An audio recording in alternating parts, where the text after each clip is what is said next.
Okay, you can start, please. Okay, can you hear me?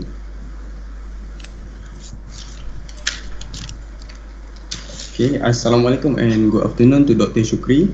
We are from Group 4. We'd like to present about complex system, application and international business implication. First is me, Muhammad Amirul Hakim bin Khairul Anwar. Second is Muhammad Akmal Fikri. Third is Nur Shazwana Alia. And lastly is Nur Elia Shaira. Next slide. Firstly, what is complex system? Complex system is a system composed of many components which may interact with each other. For example of complex system are Earth global climate, organism, the human brain, infrastructure such as power grid, transportation and communication system, complex software and electronic system, social and economic organization like cities, an ecosystem, a living cell, and ultimately the entire universe. Next slide. Complex systems are systems whose behavior is intrinsically difficult to model due to the dependencies, competition, relationship, or other type of interaction between the part of or between a given system and its environment. Systems that are complex have distinct properties that arise from this relationship, such as non-linearity, emergence, spontaneous order, adaptation, and feedback loops, among others. Because such systems appear in a wide variety of fields, the commonalities among them have become the topic of their independent area of research. Next, I pass to Akmal Fikri for the next slide. Thank you. Alright, thank you, Amirul. So let's talk about the complex system applications. So complex system is vastly used in different disciplines. For example, we have engineering, technical systems, statistical linguistics, system biology, urban systems, economics, ecology, digital epidemiology, and computational social science. Then next is complexity economics. So let's talk about the complexity economic systems. So economic complexity studies the geography and dynamics of economic activities using methods inspired in ideas from complex systems, networks, and computer science. For example, if you talk about the complexity economics, we have produced the Economic Complexity Index, which is ECI, which used to predict important macroeconomic outcomes, including a country's level of income, economic growth, income inequality, and greenhouse gas emissions. It has also been estimated using diverse data sources such as trade data, employment, stock market data, and patent data. So what about complexity in business? So in business, we have deploying automation and artificial intelligence or AI tools and technologies. It increased productivity and efficiency through AI, which is already used widely in a number of industries. For example, it is used for data transferring, predicting consumer behavior, fraud detections, and as well as customer service using a telephone or chat box. So for the next part, I will pass it to Shazwana. Okay, next for the international business implication, we have environment change. Create an environment that requires adaptation in order to function well for the work parameter, invite divergent aside creative thinking and display the idea. They can eliminate meeting when possible. Often we can interfere with the organization of people coming together to create solutions for business problems. Meetings are becoming the bane of result. Third, fight against the instant predictability. Expand diversity will it sustain itself regardless of the environment. Complexity create moment of ambiguity by value will emerge out of it.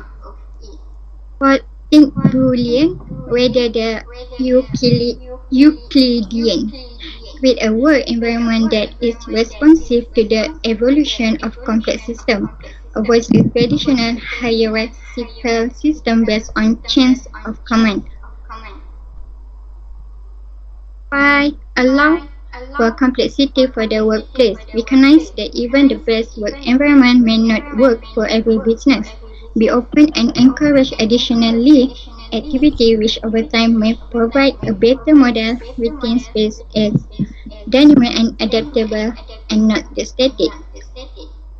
For the additional implication of complex system within international business, we have fluctuation of currency rate. Currency rate fluctuation is the most challenging international business problem. For example, if companies place supplier and production costs in US dollar and selling it in the market with the weaker currency, so that company will end up with a small margin or loss. Second, language barrier and culture different. Good communication is effective way in strategic international business. But non-verbal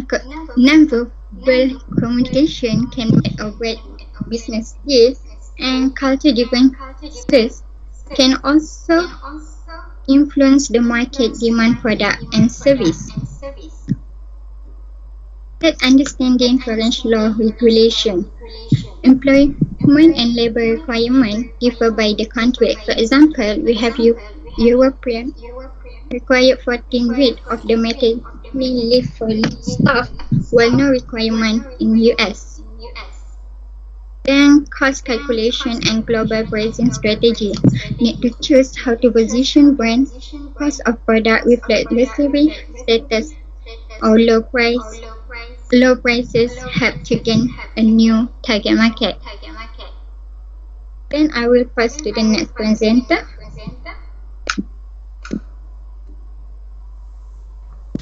Okay, as the continuation of the application of complex theory to business, complex theory is used in business as a way to encourage innovative thinking and real-time responses to change by allowing business units to self-organize. Sherman and Schultz argue that modern business moves in a non-linear fashion with no continuity in the flow of competitive events except when observed from inside. In order to effectively put complexity theory to work, however, organization leaders need to give up rigid control of this system from above. Far more can be learned by stepping back from the day-to-day running of the organization and watching for emergent properties and organizational patterns. Complexity theory also offers companies the opportunity to create new markets and establish new ways to spread emerging knowledge throughout the company.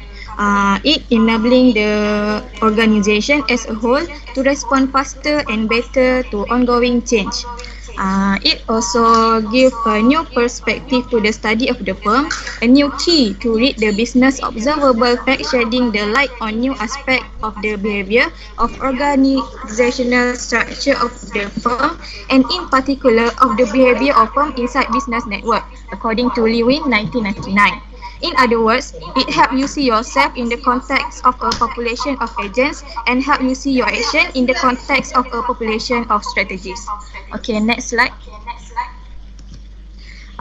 It also is a great use to analyze interfirm network.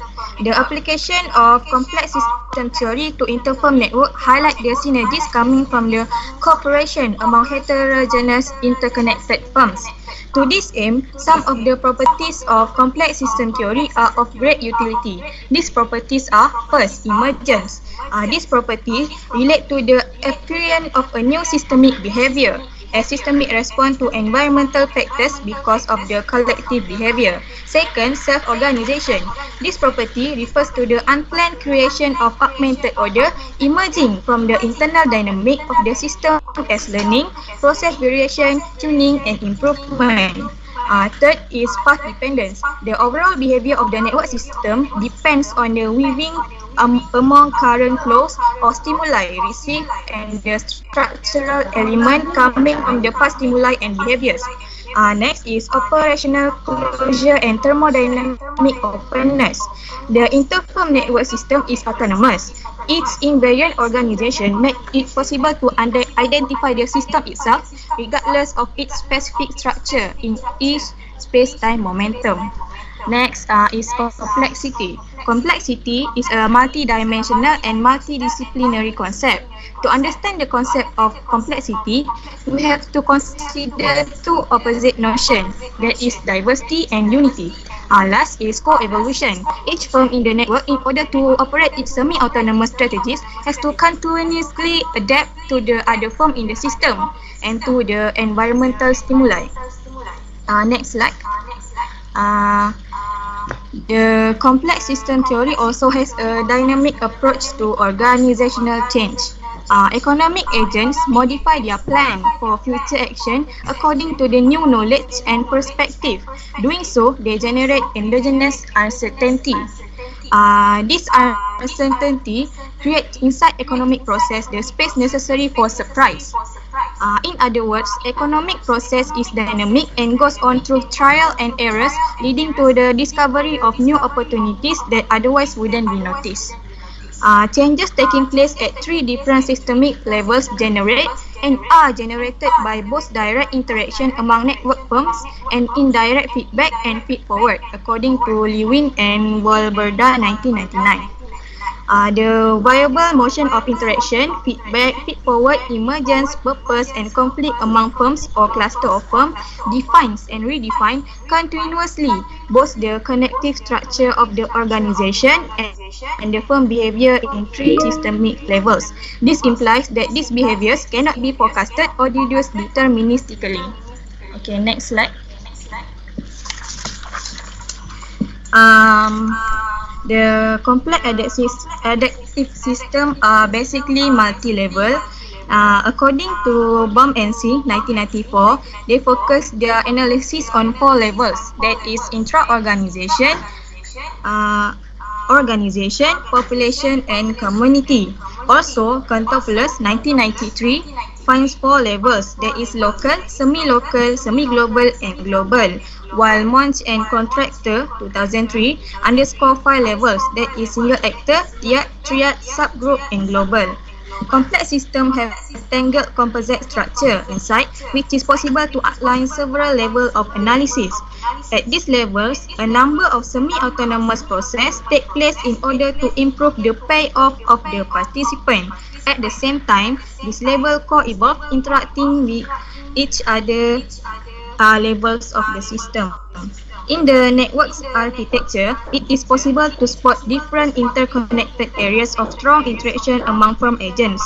This cluster of firms show emerging properties, self-organizing capabilities, and a certain degree of autonomy. On the other hand, systemic firms and firms clusters are connected by a set of weak links, both direct and indirect. Hence, we can highlight three levels. These levels are distinct but complementary and coexisting. They are microsystemic, regards the single firms; mesosystemic, consider the different sets of firms connected among them with a strong link; and lastly, macrosystemic. It involves the whole network system. Okay, next slide. Okay, that's all from group 4. Thank you. Yeah, please question from the class. I go first. Doctor, you have to unmute your mic. Okay. Thank you for the group. I found it very interesting. I'm happy that I'm able to introduce to you this subject. Otherwise, I think only 26 or 25 of you from the whole Faculty of Economics exposed to this, just because I'm teaching this class, and about 400 over are not having the privilege of being exposed to this subject. I think if I didn't introduce you to this subject, if you didn't take this course, you would have have known about this subject, I think. So I'm glad for that. Alhamdulillah. So I want to see your making the connections between this complex system theory with the network effects, because one of the most important part of the theory is the feedback, positive feedback and negative feedback. Those companies getting the positive feedback will win, those will not win. The best example that we have today is the social media and the internet economy.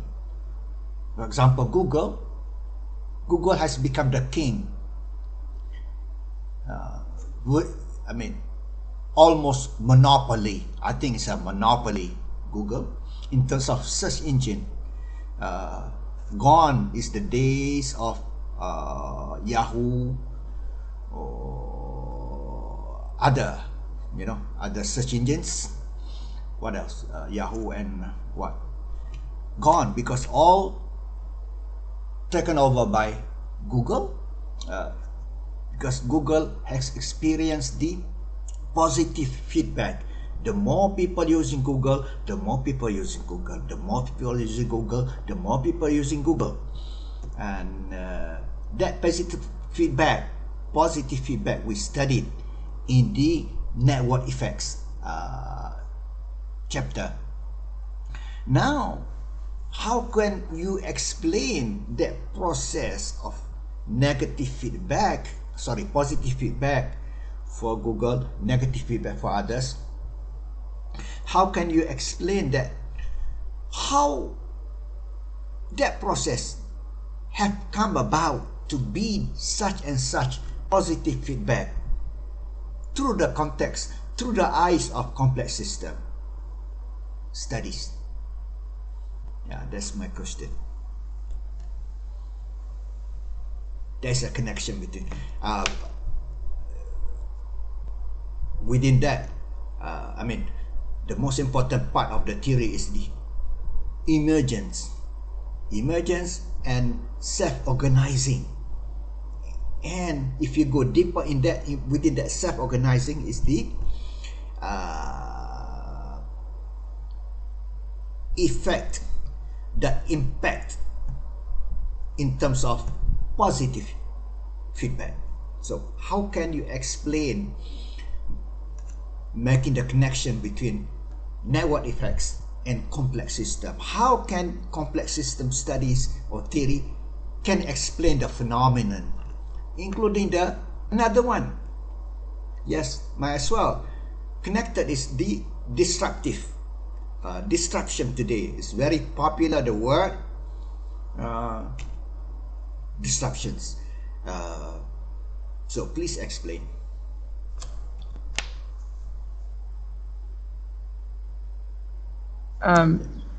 Sorry, can you repeat again? The question is how to make the connections between the complex system and?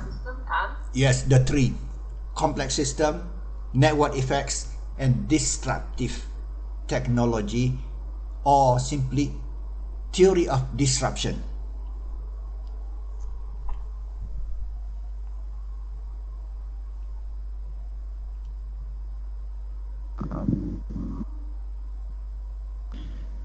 Yeah, you have to put together the three. Disruptive innovations.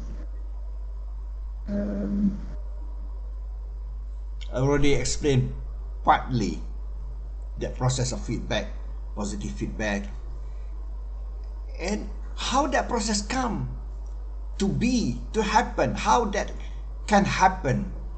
Perhaps complex system studies can, and not perhaps, surely complex system studies or theory can explain that positive feedback that we see in the network effects, that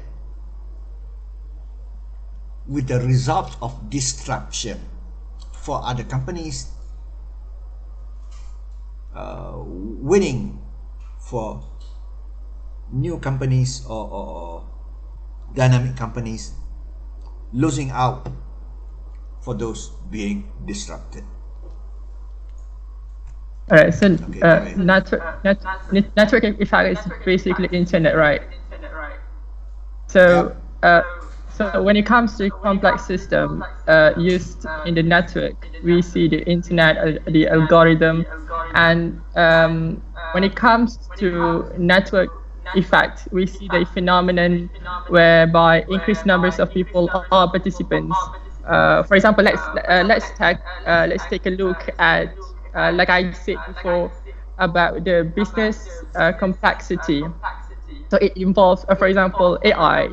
So AI is used for the fraud detection, for example. That's the function, for example. And then when it comes to network effects, it involves a lot of people, right? So we can see the reviews, the bad ones and the good ones. So based on that, we improve, maybe if there's a bug in the AI, so that we improve the complexity, the complex system within the AI. I hope that answers the question. yeah, Am I right? Yeah, partly because the complex system happens without our knowledge. It's happening. You know, everyone is doing it. You go to the shop, what kind of bread you buy, what kind of things you buy. In the past, before the big data technology, you know, you have the printout of your receipt. Each company, you know, has its own way of recording the purchases of the customer of the day. So they do their own analysis. But today, that type of environment situation has passed, has become a past, become one of the thing of the past. Now today they're using the big data analytics with the algorithm. It can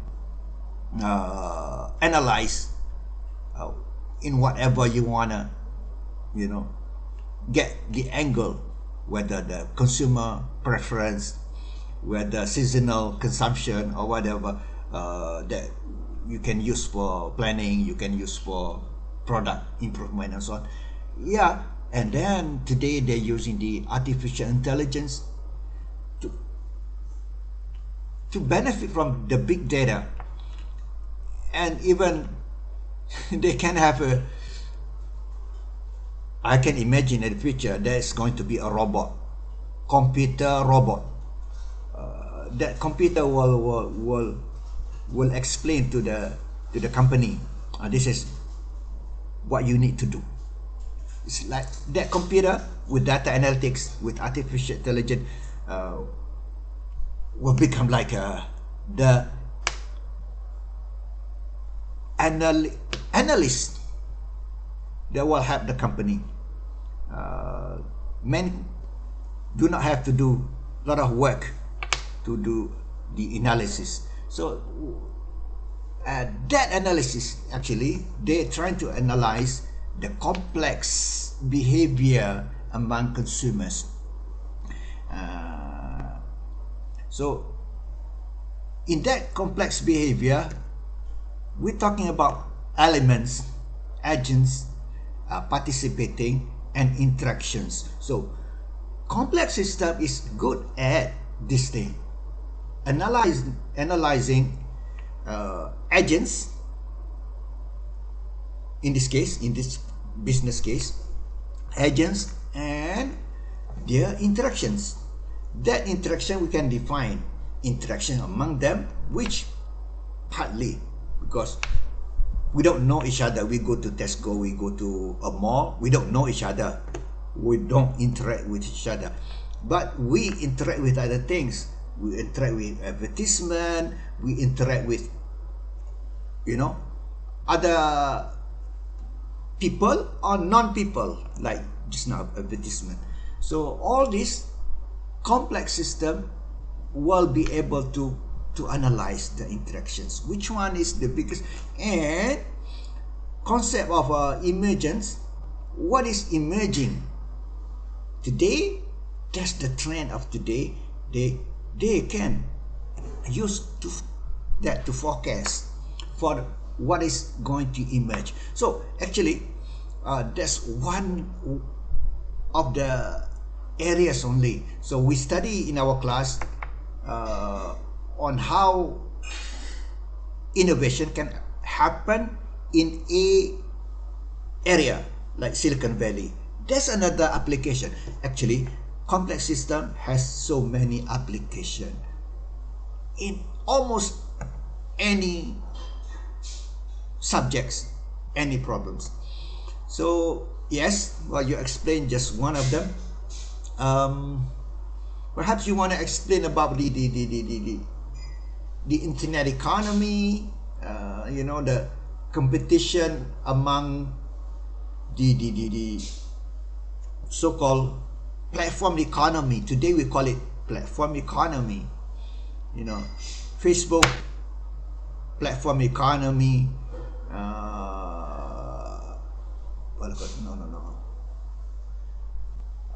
What is it? China. Alibaba, yeah. Alibaba, Amazon. These are platform economy. You know, within the platform economy. So how can you explain this application of the three, connection between the three theories that we learned? The three are complex system, network effects, and disruption. So please, maybe that's my last question for the group before I open to the class. Go ahead. Come again, Doctor. What's the difference between? Yeah, my question was, can you explain the three interacting theories to explain what happened in the platform economy today? Amazon, Alibaba, Shopee, all this. These are platform economy.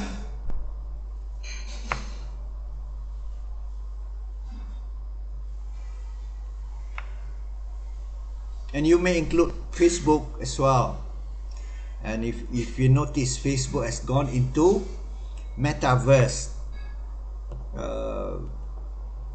Facebook is really scared of being wiped out by another period, another phase of disruption, when people don't want to be bothered with the type of reading. People want to be quick, want to be fast, easy, and so on, and everything can be done by the fingertip using AI, using augmented reality. Siapa can just speak, I want coffee. Where can I get coffee in Bangi? Oh, you can go there. Immediately coming up to me. Rather than I go to Facebook, search for, oh, where's coffee? I just speak to my phone. Okay, come up everything. So, and then I want to try the coffee. So, give me the virtual reality. Okay, as if I'm tasting. I'm not really tasting the coffee, but I taste the, you know, from my phone I can taste it. Oh, this is going to be nice coffee, good aroma. I don't know. This is going to be the feature. Okay, that you want to know coffee there. You don't even have to go there to try the coffee.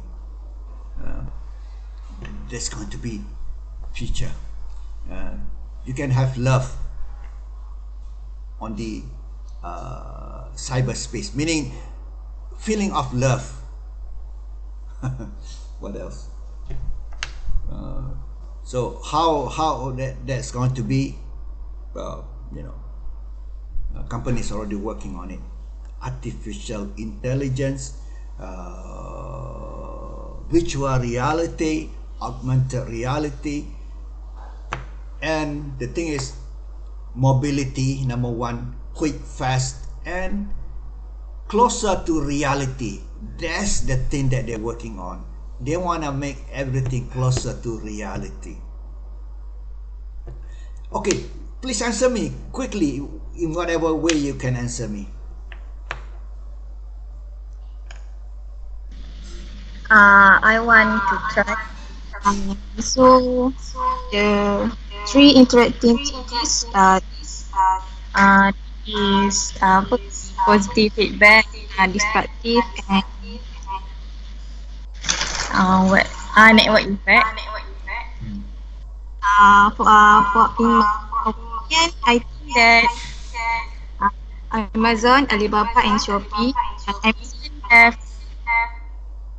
the now destructive theory because in Malaysia, in Asia, because the Shopee and Lazada more what to say lebih terkedepan in India because of the positive feedback. How to say? Because in Asia we can see that Shopee and Lazada have more customer because they upgrade their system according to the customers' feedback. They can compare their system. Lazada how the interface, Shopee how the software, and then they upgrade their apps according to the customers' feedback, and so. But somehow Amazon Amazon are not quite really popular here because the interface of the app, the software, the payment method are not quite suitable for Asian here because we have to go through complicated process to exchange our money to their currency. So in here, I think isn't that. I got what you mean.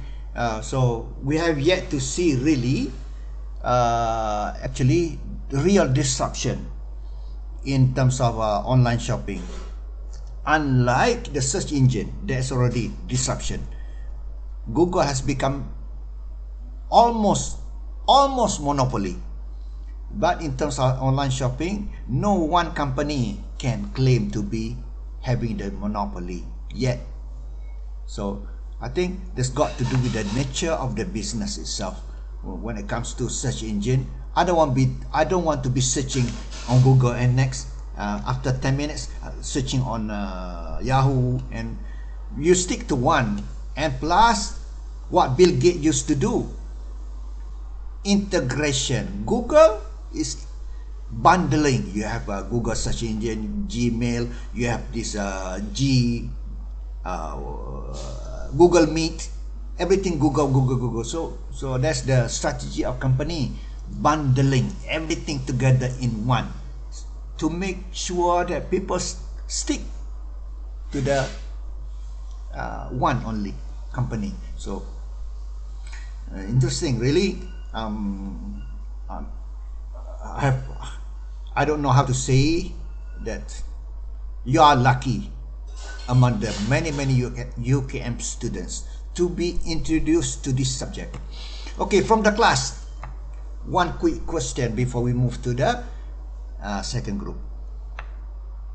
Doctor, there's a question on the chat box. It is from Sushmita. The question is, what is the difference between a complicated system and a complex system? So I would like to answer that question. So complicated system is a little bit same with the complex system, which is made up of multiple interacting subsystems. However, for complicated systems, it is more highly predictable in terms of its behaviors, while complex systems is impossible to fully understand the system by studying the components. So there's no algorithm or exact or precise recipe for us to solve a complex problems, because it is the realm of unknown, and that's how that's I think to answer that question. Yeah, you're right. Complex That's why systems you have got to to deal unmute your with elements and mic. interactions. Whereas complicated system may be complicated Doctor, but we not can't hear. interacting. Doctor. No. Oh, okay. Yeah, we can't hear you. Oh, you're right. Complex systems got to do with elements or parts which are interacting, whereas complicated may not be interacting. Things are existing without even interacting to each other, but the whole thing has become complicated. But complex system is surely the systemic kind of interactions among the elements or parts that makes it you must remember, emergent properties, emergence, including self-organizing. So like consumers, we self-organize. We don't know each other. We go to the shop. Do you know each other? No, but we tend to buy the same thing, same bread, same whatever. Do you make a promise? Okay, let's go to the shop. To the shop, we buy this bread. No, nobody make any promise. But people, based on taste, self-organize. So economics is self-organized kind of thing. All right, I congratulate group 4. So let's continue with next group. Thank you. Applause to you all.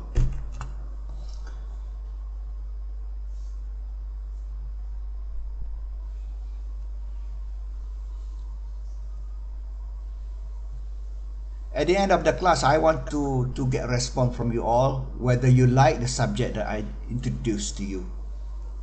Okay, go ahead, group. All right, we are from group 5. Good evening, everyone. We're going to present you about blockchain, big data, and also business frontier.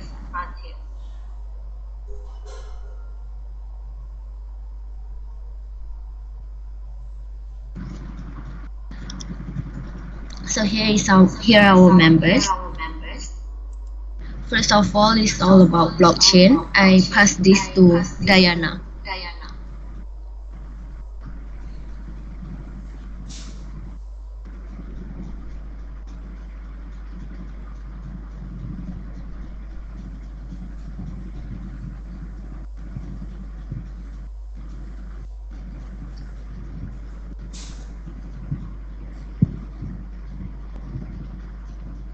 Okay. Do you hear me? Yes. Okay. First, what is blockchain? Blockchain defined as a decentralized distributed ledger that records the provenance of a digital asset. Blockchain, sometimes referred to as distributed ledger technology (DLT), makes the history of any digital asset unalterable and transparent through the use of decentralization and cryptographic hashing. A simple analogy for understanding blockchain technology is like Google Doc. Next.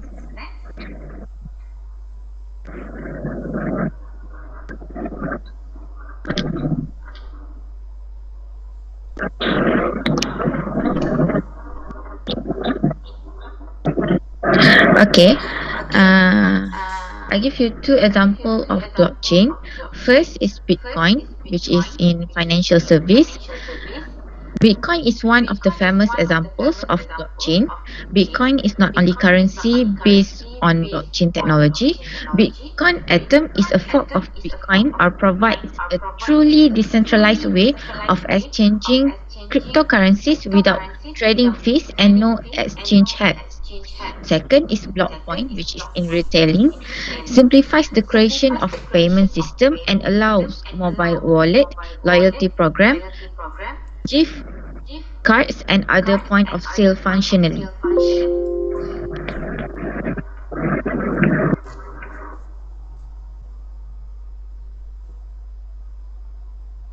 Okay, next presenter. Okay, next is big data. What is big data technology? Big data technology can be defined as a software utility that is designed to analyze, process, and extract the information from an extremely complex and large data sets which the traditional data processing software could never deal with. Now, next slide. Now let us have a look at two types of big data technologies, which are operational big data technologies and analytical big data technologies. Firstly, the operational big data is all about the normal day-to-day data that we generate. This could be the online transactions, social media, or the data from a particular organization. You can even consider this to be a kind of raw data which is used to feed the analytical big data technologies. For the back to the slide. Okay. So next is with wait. So with this, let us move to the analytical big data technology. Analytical big data is like the advanced version of big data technologies. It is a little complex than the operational big data. In short, analytical big data is where the actual performance part comes into the picture and the crucial real-time business decisions are made by analyzing the operational big data. Okay, next slide.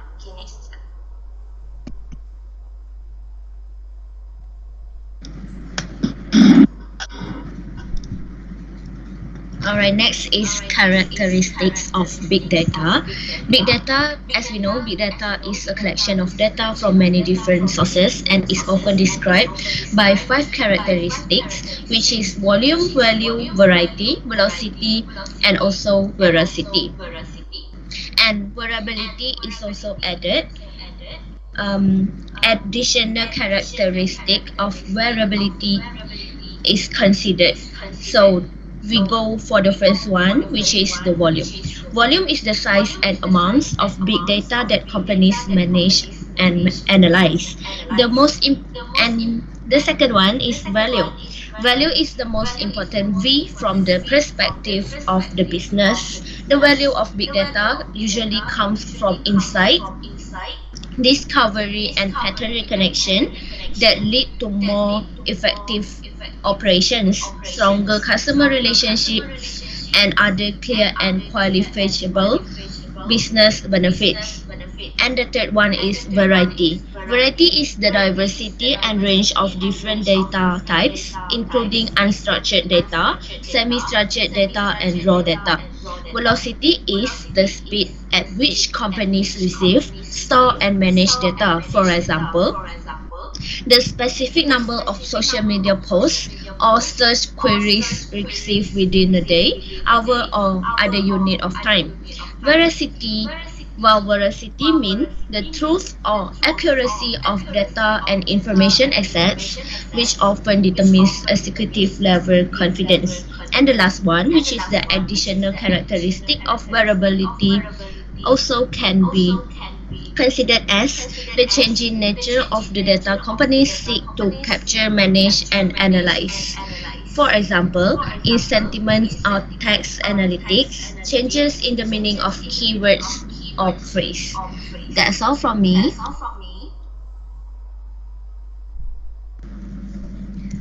Now I will explain about blockchain versus big data. Big data has a very bright future and can be used in many areas. In technical aspect, in terms of technology, image recognition is developing rapidly and unnamed vehicles are now in use. Blockchain, it should have the most chance and it will launch the third revolution in the history of currency. It is quite popular in finance, IoT, which is Internet of Things, content industry, and so on. Blockchain technology comes and provides a stable, cost-effective, and decentralized ledgers for storing the anonymous data generated daily. Meanwhile, big data is a game changer in the tech-savvy world now, enabling business to use real-time pioneering insights for better performance. Next slide. Three things that blockchain transform big data. There are three things where blockchain interrupts big data analytics. The first one is decentralization. The main obstacles for integrating big data analytics into an already existing infrastructure is the huge cost. Today, blockchain tools increase the accessibility to data analytics tools by decentralizing the technology needed. The second one is that data sharing and monetization. Data is the most important information in the modern world, and blending both blockchain and big data can develop the way data analytics is shared and monetized. By this, customers can gain negotiation powers over business, providing the control which business can has access to their data and which does not. The last one is data exchange. Data exchange platforms such as .allo working professionals to manage their job profiles under a single platform instead of working through multiple profiles on multiple job sites. According to research, around 75% of business data remains unused for data analytics. Next slide.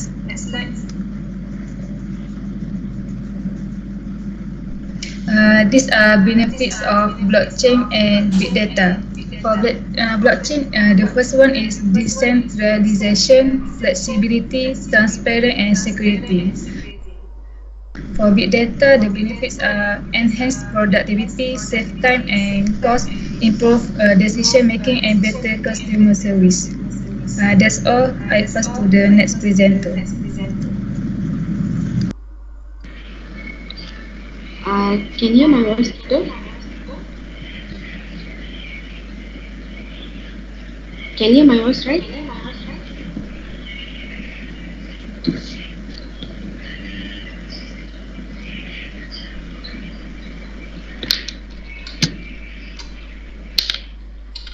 Hello? Okay. Good evening, everyone. So the next subtopic is about the frontier markets. What are frontier markets? Frontier markets are less advanced capital markets in the developing world. A frontier market is a country that is more established than the least developed country, but still less established than the emerging market because it is too small, carries too much inherent risk, or it is too illiquid to be considered an emerging market. Emerging market bermaksud pasaran menimbul.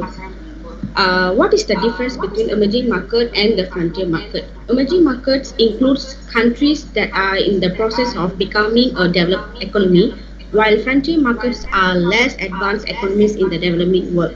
In the other word, we can call frontier market as pre-emerging markets. Next slide.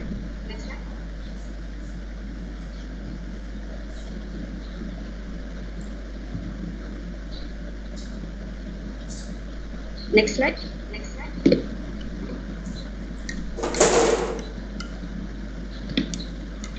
The previous one. Okay, the next is about the understanding about frontier market. While they are smaller, less accessible, and somewhat riskier than more established markets, frontier markets are still investable. As many frontier markets do not have developed stock markets, investment are often private or direct in startup and infrastructure. Although it is possible to achieve strong results from investing in frontier markets, investors must also accept higher risks in frontier market. Risks of frontier markets include political instability, poor liquidity, inadequate regulation, substandard financial reporting, and large currency fluctuations. The best frontier market investment is like buy real estate, The second one is like start your own business. In my opinion, one of the bigger opportunity I see in frontier market is to start up a business on the ground. And then the third one is to fund someone else's business. There are a lot of countries in frontier markets. Some of them are like Sri Lanka, Mauritius, Iceland, Vietnam, Romania, Jordan, Pakistan, and many more. This one is regarding about the characteristic in frontier market, like size of the country, restricted markets, development, liquidity, and the most important in frontier market is about the risks in frontier market. Next slide. The next is about the connection between the frontier market and less developed countries. Frontier markets are ahead of lesser developed countries, although similar risks can apply for investors. There are 46 least developed countries that face significant structural challenges to sustainable growth and include being extremely vulnerable to economic and environmental shocks. This leads less developed countries to be able to access specific international support, measure of financial aid that are not available to more developed nations.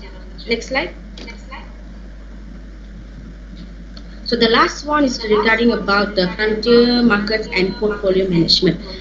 In frontier market, investors must balance the strengths, weaknesses, opportunities, and threats of certain choices, making trade-offs and placing bets among debit, equity, domestic, international, growth, and safer options. It's important to maximize a portfolio's return because it's given the investors appetite for risk. Adding investment in frontier market to a portfolio is not always suitable for a certain investor. However, if you do have the appetite and ability of risk, then allocating a small portion of your asset to frontier markets could prove fruitful and add a new challenge. Next. That's all from Group 5 on this topic. Thank you. My first comment to the group is that how all of a sudden Unmute your mic.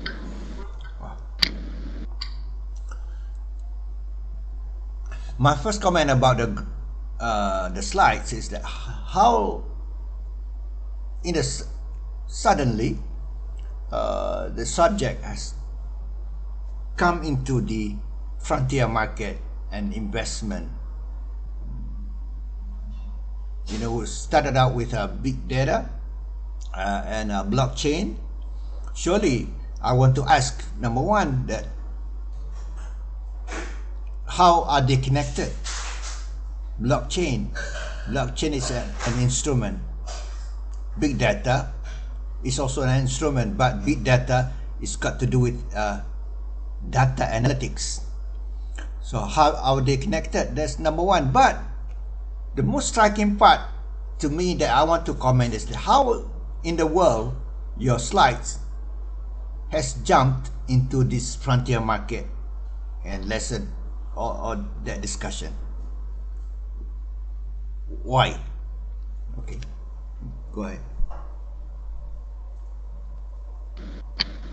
Doctor, it's in the topic, it's about the new business frontier, right? It's equal to the frontier market, right?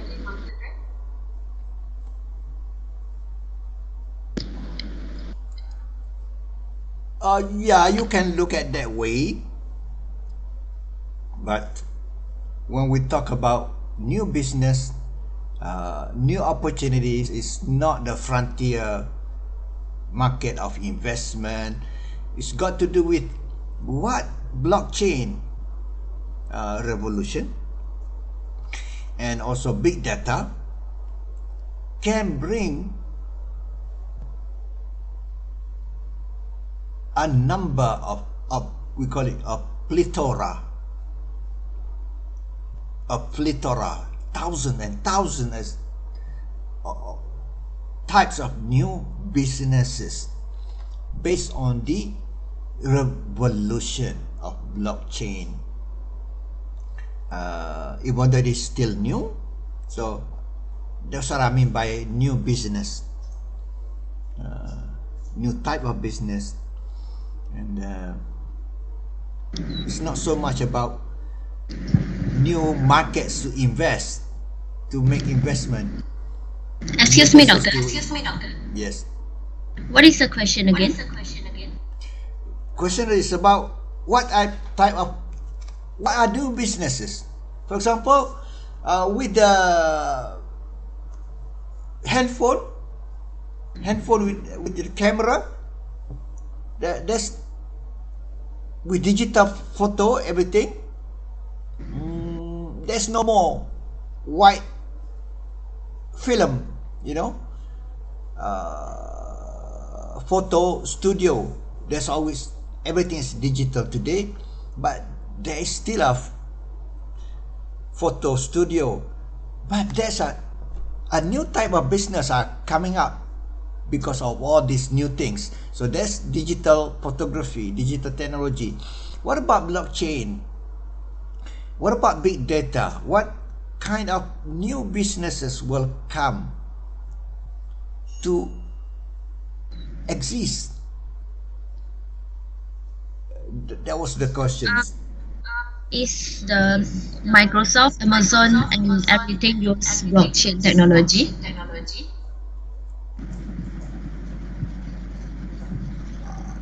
In the future, soon they're gonna embark on that.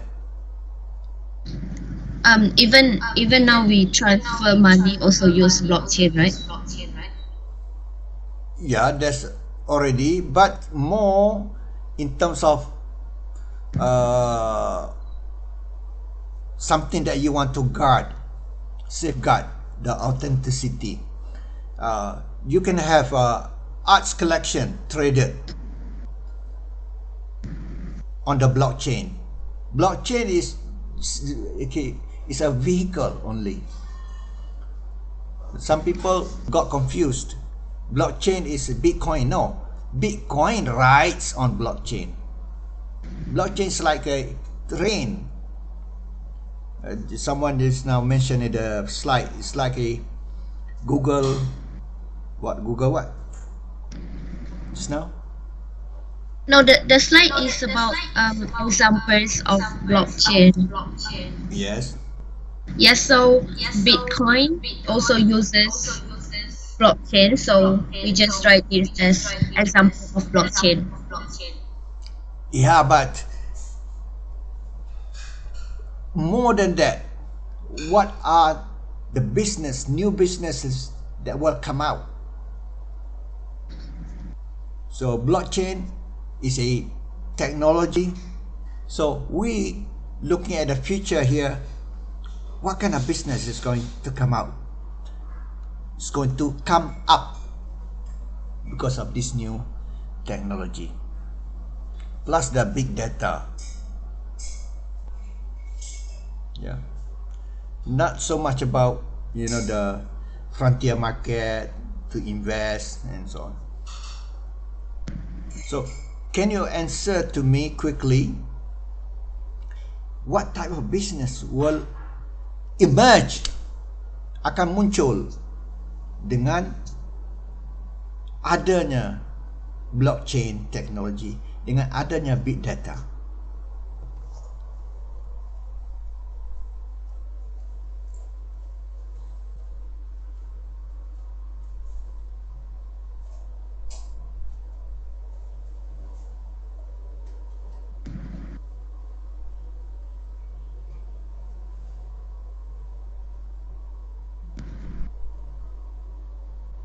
Yeah.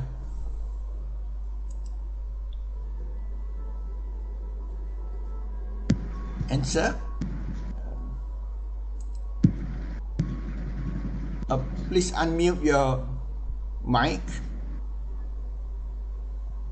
We are not talking.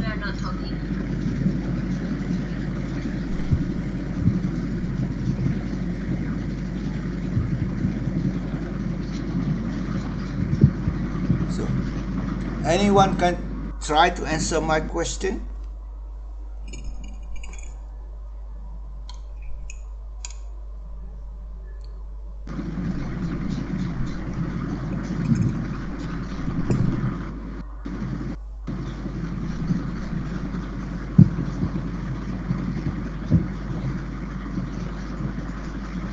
Anyone? Maybe we can use cryptocurrency for payment. Yeah, cryptocurrency for payment is one of them, but more than that, I'm looking at the type of services that will come. Digital wallet. Yeah, digital wallet is one of them. What about the maintenance and so on? You can imagine in the future, you're selling and buying things using the wallet, using the blockchain, and there's going to be services.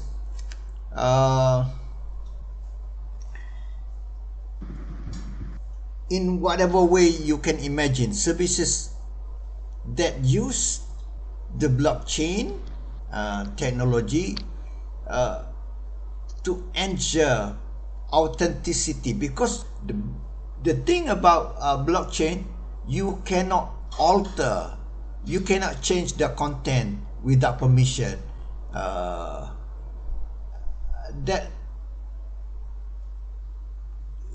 ensure the whole thing is real, the whole thing is original. You cannot have even products tampered with, and also services that goes along to help to make this new business environment to be successful. So we can imagine new types of accountancy, new types of law profession, new type of accounting profession, new type of consultants, even the way we buy food, even delivery system, even that's going to transform and disrupt the today's companies having to do with delivery, like postal office.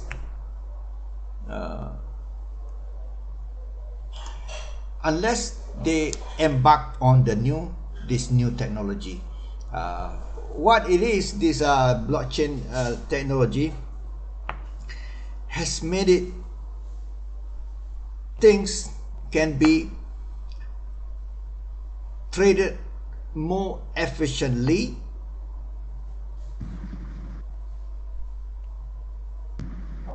with the trust of your getting the real thing, the original thing.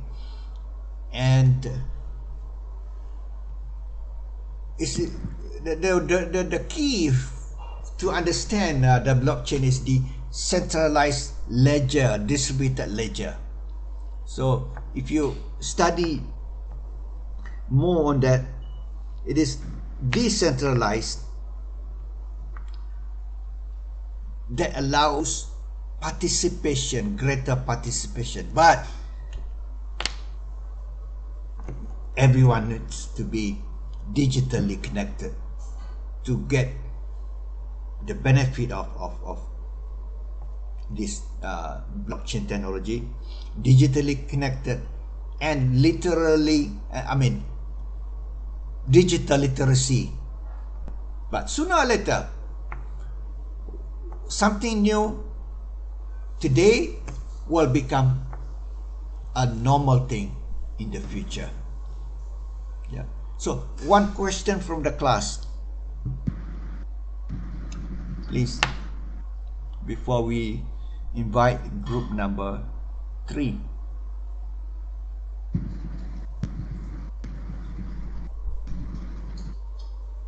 Please, question from the class.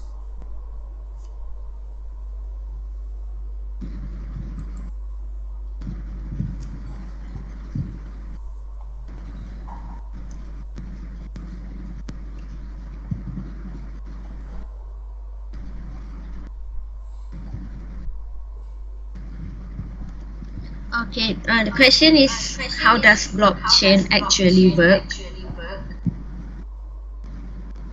I would like to try to answer this. A blockchain collects information together in a group, which known as blocks, that hold sets of information.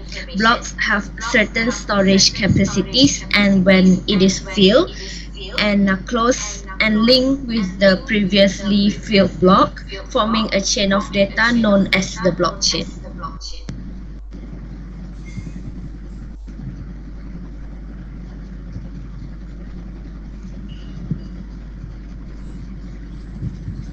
Okay. Can you go just a little bit more, and then how that works in real thing? Just add on it.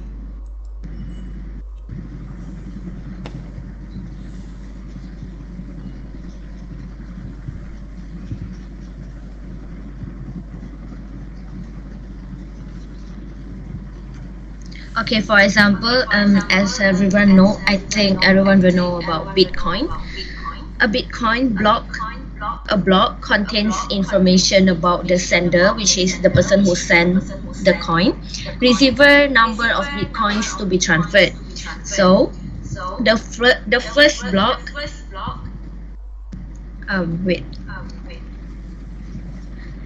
the first block in the chain is called the Genesis block.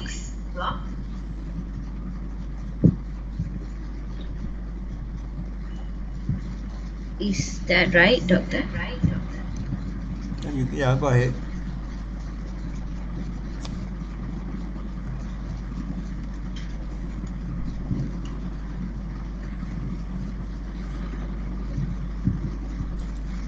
And then? Continue, and then please. when some person requests a transaction, the transaction will be involve the digital currency, contracts, records, or other information, and the requested transaction is broadcasted to a P2P network with the help of nodes in the block. And the network of nodes validates the transaction and the user status with the help of known algorithms. And then once the transaction is complete, the new block is then added to the existing blockchain in such a way that it is permanent and unalterable.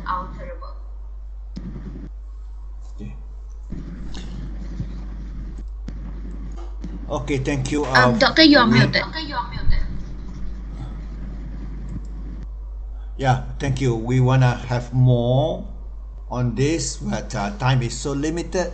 We cannot only do that much only for the sake of time. So thank you. Congratulate to the group. We call upon the yes. Thank you all.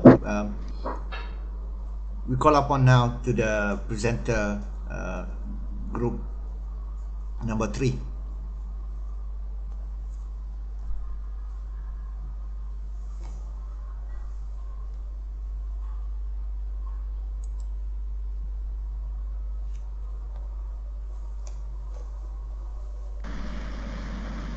Can we start now, Doctor? Can you hear me? Alright. Assalamualaikum and good evening to Dr. Shukri. Today we are from Group 6. We'll present about 4th Industrial Revolution. These are my group members, which is Amira Atullah, Wan Shahidah, Nur Amina Shazani, and Fahmi Tan.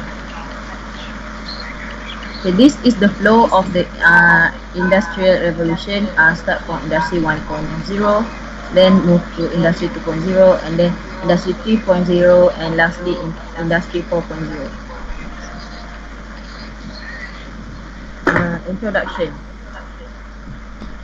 Industry 4.0, also known as the 4th Industrial Revolution, refers to the current technology period enabled by advanced technologies such as artificial intelligence, AI, machine learning, big data, the Internet of Things, cyber physical system, robotics, and automation.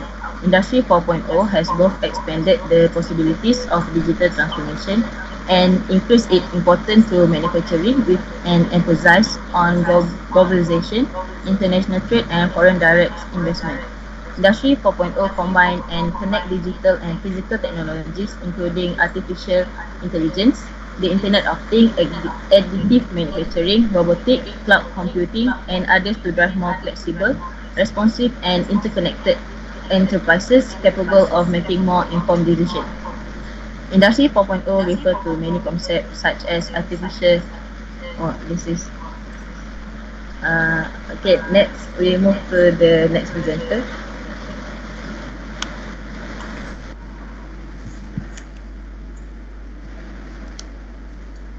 Next is current and future technology. Let's see current technology first. The first one is collaborative robot or known as cobot. Cobot means people and robot working alongside each other in the industry, making a significant amount of the processes in an efficient way. This robot will use high quality strength sensor to guarantee more safety to work with them. This new system made possible for the robot to have the ability to stand up with the determinate strength that allowing them to avoid obstacles. For example, pick and place robot. This robot can identify part or object and package them accordingly. The second one is augmented reality or known as AR. AR is an interactive experience of a real-world environment where the objects that reside in the real world are enhanced by computer-generated perceptual information or sometimes across multiple sensory modalities. These tools have the capacity to increase the human performance by providing the required information to make a specific task. It also can reduce a lot of bugs in immediately way. For example, the most popular AR game is Pokemon Go, which allow users to catch virtual Pokemon that are hidden throughout the map of the real world. The third one is simulation. Simulation modeling is the method that makes use of real model or imaging system model, which allow to make some experiment to validate design, processes, or system. An intelligent factory is not only about the digitalization of the process, but also related to the efficient use of energy, optimization of the processes, and the reduction of the impact on the environment. At the moment, the best way to achieve this in immediately way is using simulation. This system allows to decrease cost as well as reducing the time lag of developing and increasing the quality of the product. This is the example of simulation. Next we presenter. Okay, next, big data and data analytics. Big data refers to a large amount of data structured as unstructured and semi-structured data that is difficult to manage, analyze, and process. When this data are analyzed by a company, business, or an organization, it allows these companies to make big decisions to subserve its economy. All this well-organized data it's important to the company to find problems and solve them before they can occur, or find trends that they can use to favor the economy of the company. Next slide.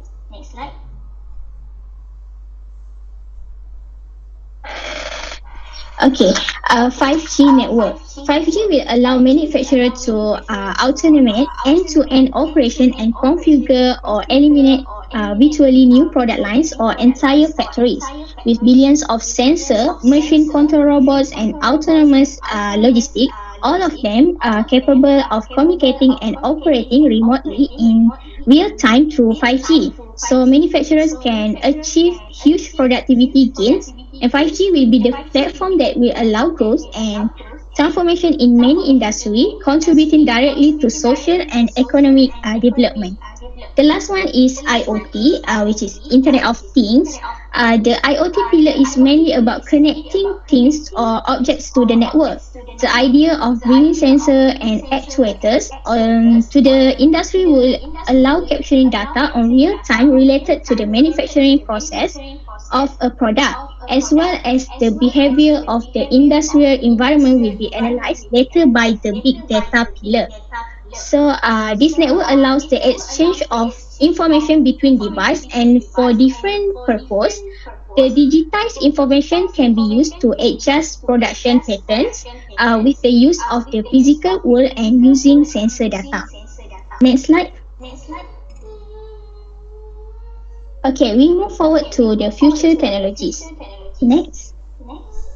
Okay, the first one is edge computing. So in simplest terms, edge computing move some portion of storage and compute resources out of the central data center and closer to the source of the data itself. Edge computing also delivers business benefits to a wide variety of industries and also can prevent sites outage and increase availability for optimal site uptime by ensuring factory floor operators stay connected to plant system, and edge computing can improve a manufacturer operational efficiencies. The second one is artificial intelligence. So the AI is impacting the future of virtually every industry and every human being.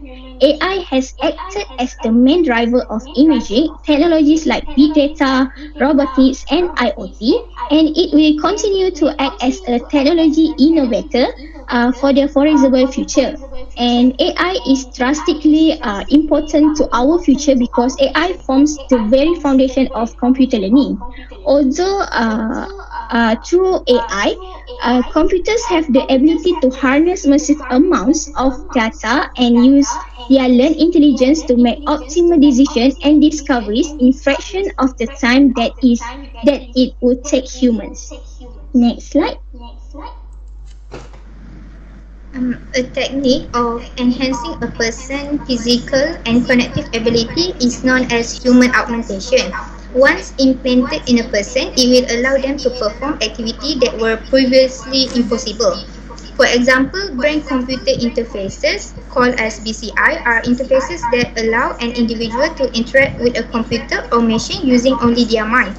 While most of this technology is still conceptual, the possibilities are limitless. BCI is not just about sending information to a computer, but also allowing humans to receive new type of information from their computer in return. And the last one is a digital twin. A digital twin is a virtual representation of a physical object that is designed to exactly reflect it.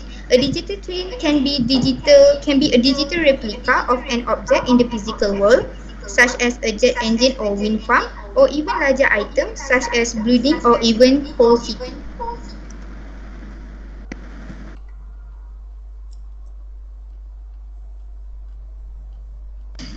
Next, challenges. Next slide, please. First challenge, job loss of millions jobs. The use of robots significantly reduces the labor cost, while the artificial intelligence begins to substitute the human factor, and even in jobs that require personal contact such as customer service. Next slide, please.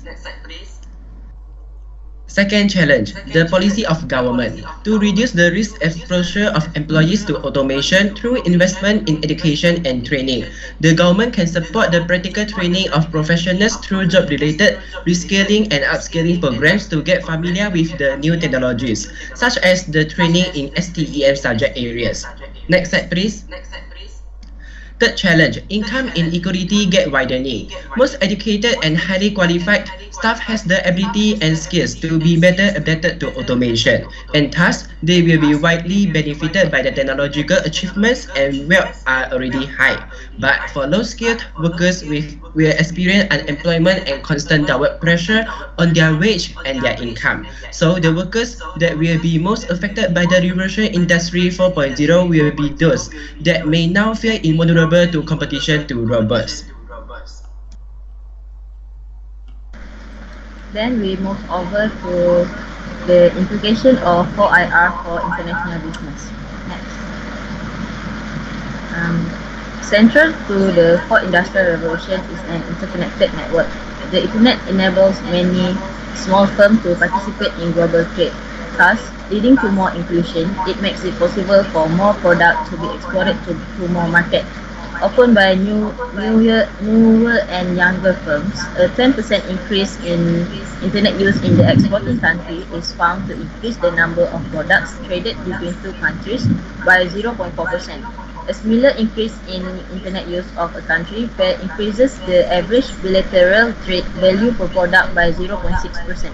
The transformation implied by the fourth industrialization, Industry 4.0, might lead to significant changes in existing business models allowing new ways to create value. These changes are expected to result in the transformation of traditional value chains. Industry 4.0 affect three elements of manufacturing small and medium enterprises, which are value creation, value capture, and value offer. Next is change global value change. The fourth industrialization will completely change global value change by transforming its practices and objective.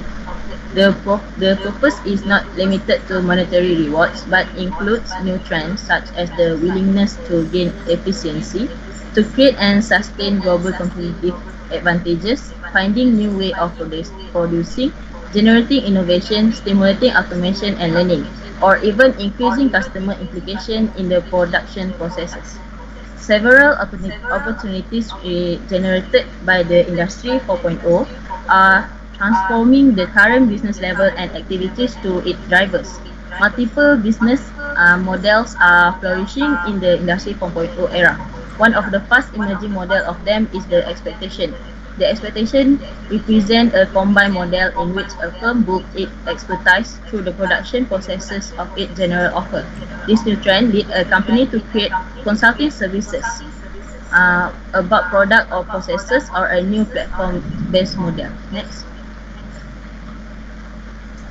Next is recreation of a small factory. The result of the use of different drivers such as IoT, CPS, Internet of Service, and ERP will lead to the creation of smart factories, which bring all the smart tools and models together in its production model. This integrated system will facilitate the globalization of production and expansion of global supply chains. It is true that some of manufacturing activities might be reshored, but at the same time, the new smart technology will allow firms to reconfigure their production network overlooking the national boundaries and distance. That is the reason why it is still in the pre-pragmatic stage of Industry 4.0. Implication is as a continuous process that conducts the transformation of our current or traditional methodologies to do business and complete industrial purposes and processes. As a result, the production model of smart factories become cost-effective and flexible to market changes and sustainable, which will reflect the highest level of effectiveness feasible to achieve. And next is replace human work forward and generate greater benefit for a company. Autonomous robots are created with deep learning capacities. Deep learning technology advances permit a robot endowed with artificial intelligence to adapt itself to its working environment, make adjustments that enhance its working environment, and take appropriate decisions when observing disruptive issues. This is one of the major pillars of Industry 4.0 that is very challenging as it can replace human work forward and generate greater benefit for a company. Enterprise resource planning ERP system are considered the backbone for the Industry 4.0. ERP system, for instance, the system application and products in data processing (SAP software) helps companies in various areas to manage better their processes and enhance their efficiency by integrating its operation to increase flow of information and collaboration between the company and its partner. ERP system also help companies in many areas, starting from increasing better information sharing between departments, improving workflow, better supply chain management, integrating of data, processes and technology in real time across internal and external value chains, standardization of various business practices, improve order management and accurate accounting information of inventory management. Next. The conclusion for this presentation is Industry 4.0 seems to have reached height when it comes to the organization of enterprises at a global level. Industry 4.0 has full of potentialities of innovation and quite complex transformation to simplify and adapt organization, especially in terms of human resources, because robotic and automation will have huge repercussion on the social aspect.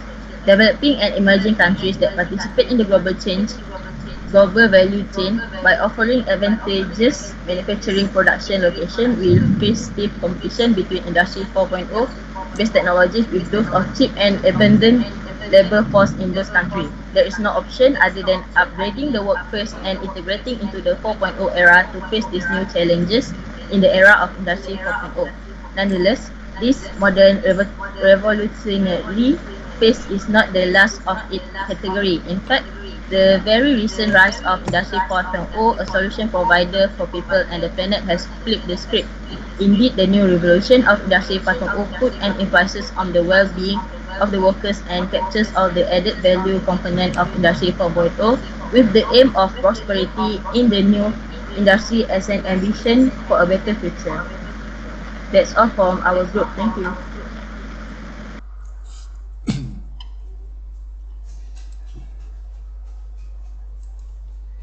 And thank you for the presentation. And I think Doctor, I your want mic. more.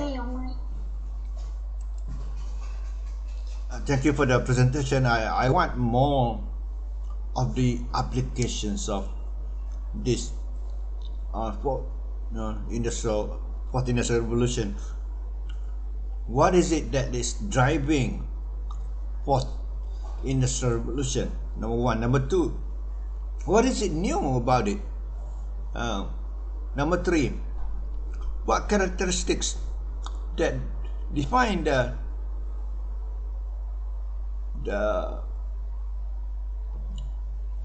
business situation, the consumer type of consumerism during this fourth industrial revolution?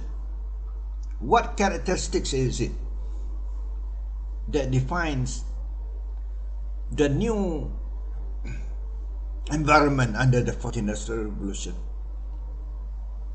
Okay, go ahead, answer.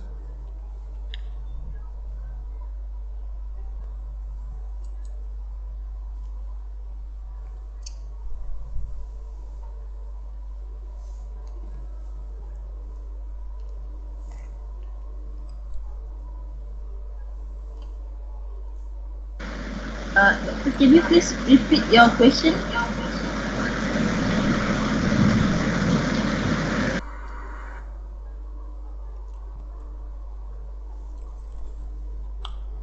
I have asked several questions. The last question that I asked was that what are the characteristics of this new environment with the fourth industrial revolution? That was the last question. Before that, I asked about what type of, I think basically, what is it new with the fourth industrial revolution?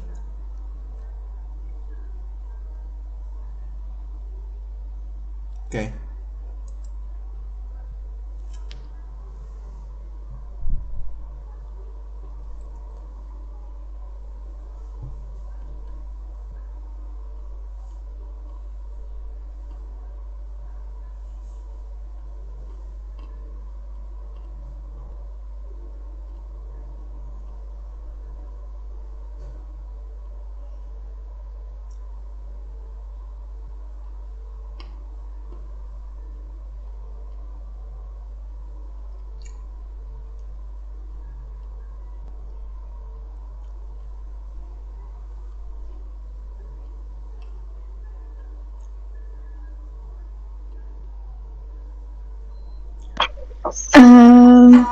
The characteristic of Industry 4.0, like simulation, big data. Is it?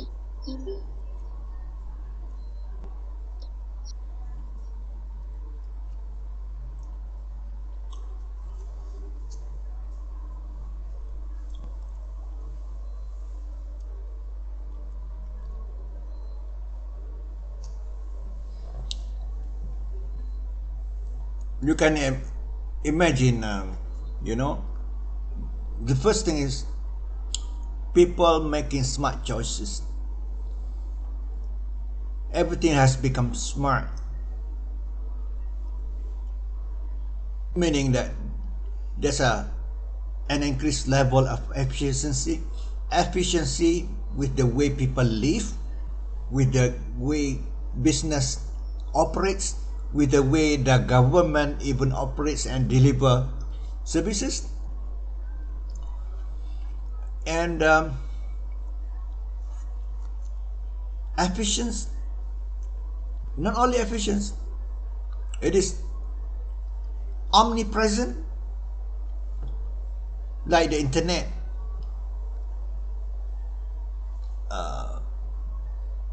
Everything, even though the company is, people are sleeping, you can search anything online. That's omnipresent, always present. Instantaneity, you want something, you get it instantly, fast. And you can imagine the things that you want, you can fashion them into the way that you want. You get it the way that you want. Customization, instantaneity, customization. What else? Omnipresent. What is omnipresent? 24 hours a day, 7 days a week. The products is there for you to consume. And you can pay anytime, you can pay anywhere. Today, people are, I don't have it. I'm just saying, okay, I don't have it. People are on Netflix to watch anything they want to watch, which I don't have it. And yet I have no time to watch movies. These are the manifestation of the fourth industrial revolution in business, in services. But you have to break down this the fourth industrial revolution in so many ways: in manufacturing, in education, in services, in healthcare, in whatever it is, in the living activities of mankind today. And sooner or later, it's going to be aided. It's going to be dictated. Well, the word dictated may sound very strong, but will be defined by the technology. And yet, you want to define your technology the way that you want. There's going to be the future. Perhaps the fifth industrial revolution, we're talking about the fourth. The fifth will be mankind, consumers, individual can define what they want. Perhaps I can imagine that. I want this way, I want this way, I got it.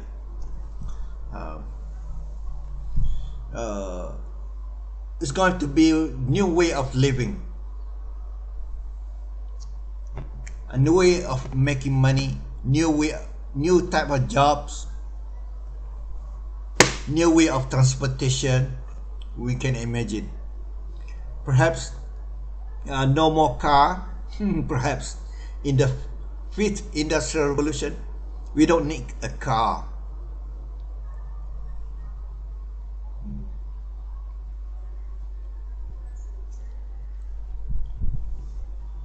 Anyway, question from the class.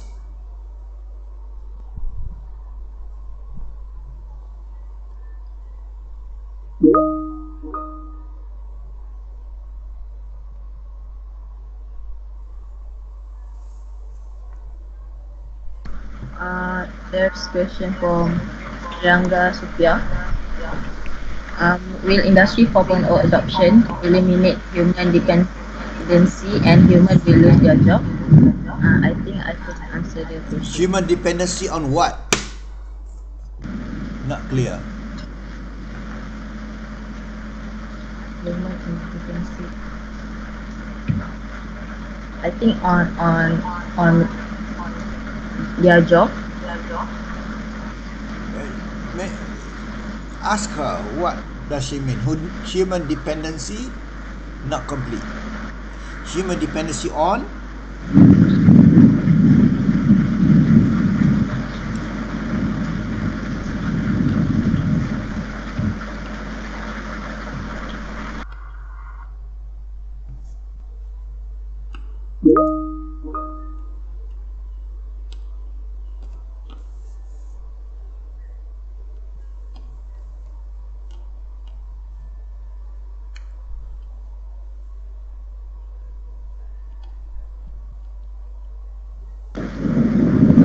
He said like current works.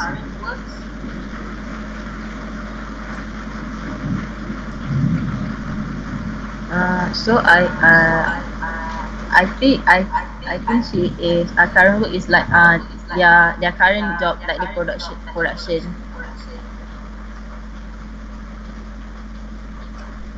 And I will answer it. In my opinion, yes, it will eliminate on jobs that require human tasks, such as repetitive tasks and complex jobs, which human can't do anymore due to the technology advancement and product quality requirement.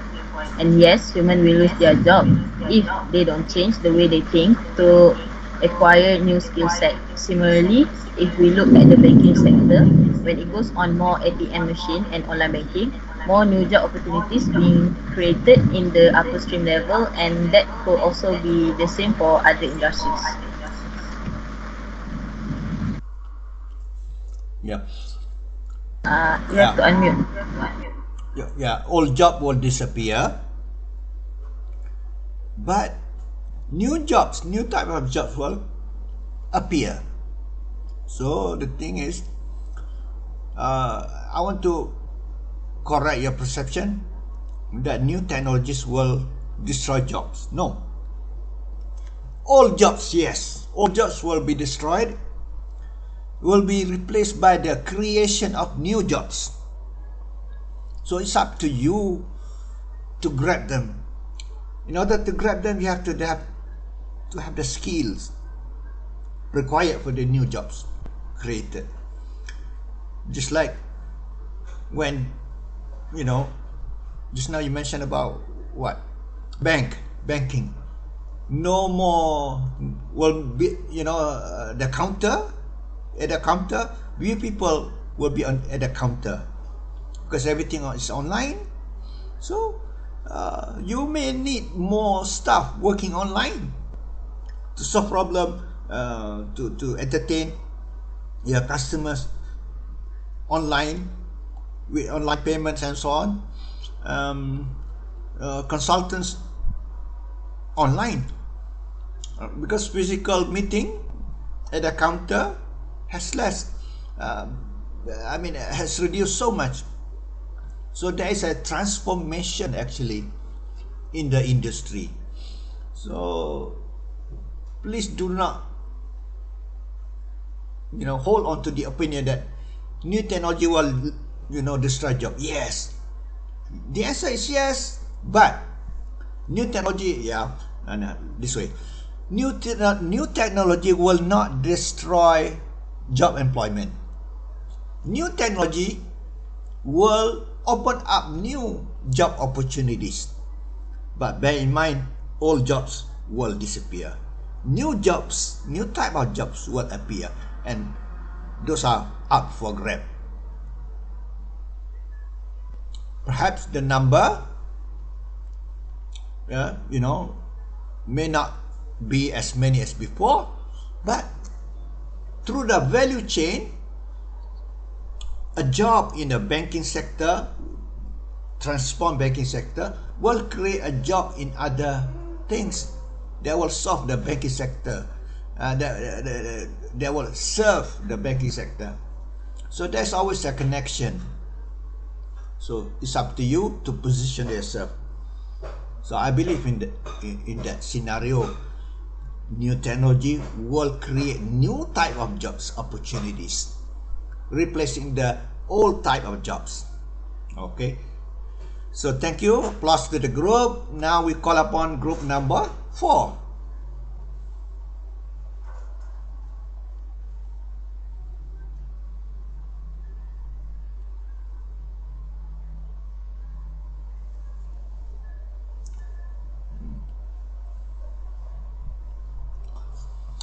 And this thing also, I'm glad that I introduced to you network effects, because people do not discuss as much. When they talk about disruptive, they forget the one thing that's operating behind behind the curtain, which is network effects. Go ahead. Assalamualaikum and a very good afternoon to doctor and friends. So today our group team will present about the network effects, network economics, disruptive and sustaining technologies and international business implication. So this is our group members, me myself, Farid, Karna Keshwaran and Tanyubi. I'll pass to the first presenter.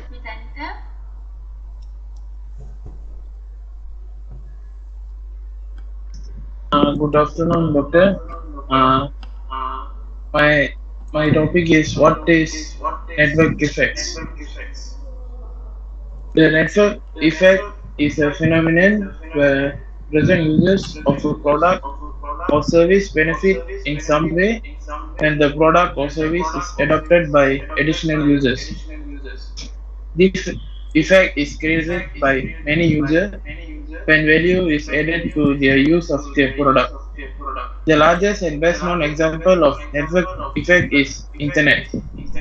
The Internet, as we know, is network of networks where people connect to each other. For example, like this picture here. Many of today's most popular companies and startups are heavily influenced by network effects, such as, for example, e-commerce is eBay, Amazon, Alibaba, Lazada, like that. For ticket exchange, Ticketmaster. For rideshare is Uber. For delivery is uh, GrabFood, Foodpanda, like that. And social media, as we know, Facebook, Twitter, Instagram, LinkedIn, and so on. Okay, next slide.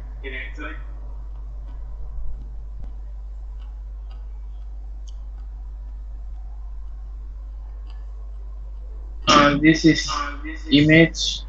From the image above, the network start off a small number of users, after which it grows and connects more users in the chain and attains a stage of critical mass. The speed of the network effect then increases exponentially with co-creation where the users automatically subscribe to the additional value that they are getting.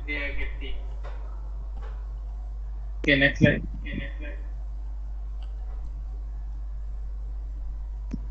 Next is type of network effects. First is direct network effect or same-side network effect. This arises when users directly benefit from the addition of new users. The direct network effect is directly proportional to the users of original product. For instance, existing user on internet will benefit from the addition of new online users. Second is indirect network effect or cross-site network. This arises when users of the original product increase, but because of any direct gain due to effect of some complementary products that triggers the use of additional products. For instance, existing user on internet will benefit from the addition of new users that are created by inexpensive laptops being available on market. Third is bilateral network effect. This arises when there is an increase in users, a complementary product and users of that product benefit. For instance, the number of users on internet increase because of the increase in smartphone users. The last is local network effect. For example, a user instant messenger will benefit it his or her friends signed up for the same instant messenger app, but he will not gain anything from an increase in user in general. In next one.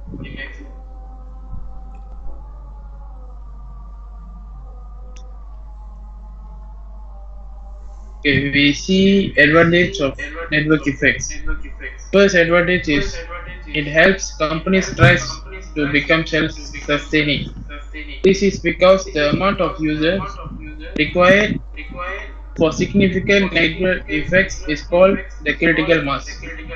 After the critical mass is attained, the good or service attracts many new users because the network offers utility or benefits to the consumer.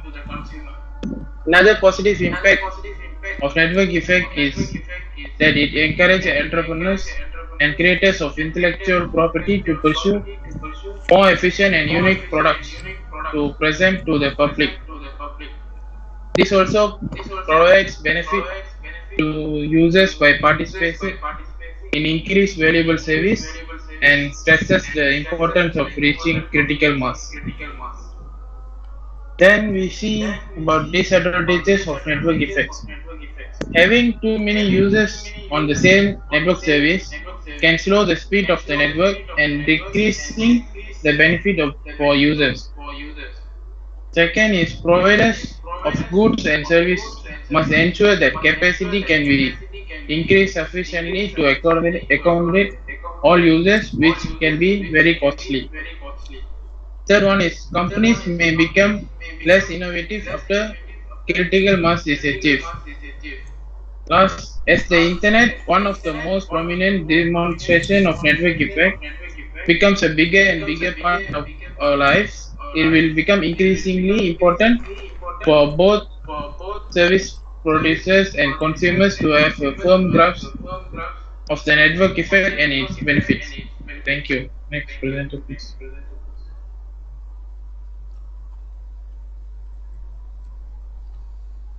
Network economies refers to business economy that benefit from the network effect. This is when the value of a good or service increase when others buy the same good or service.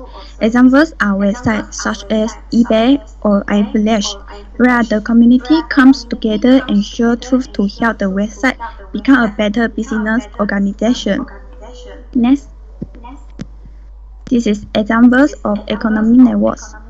A chamber of commerce is one example of an economic network. This is a group of business people that promotes and protects the interests of its members. Although the group does not actively take part in creating an NST law or regulation, it can be effective by influencing those in power through its lobbying efforts. Another example of an economic network is the Group of Seven. Group 7 comprised of most of the world's largest and most advanced economies, such as Canada, France, Germany, Italy, Japan, and UK, US. These nations represent almost half of the world's gross domestic product, GDP, based on nominal values.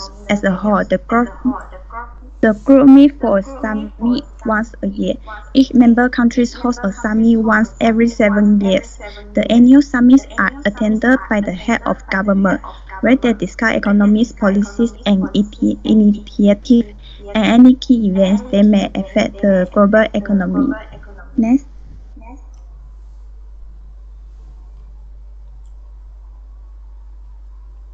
So now I will explain about the disruptive technology and sustaining technology.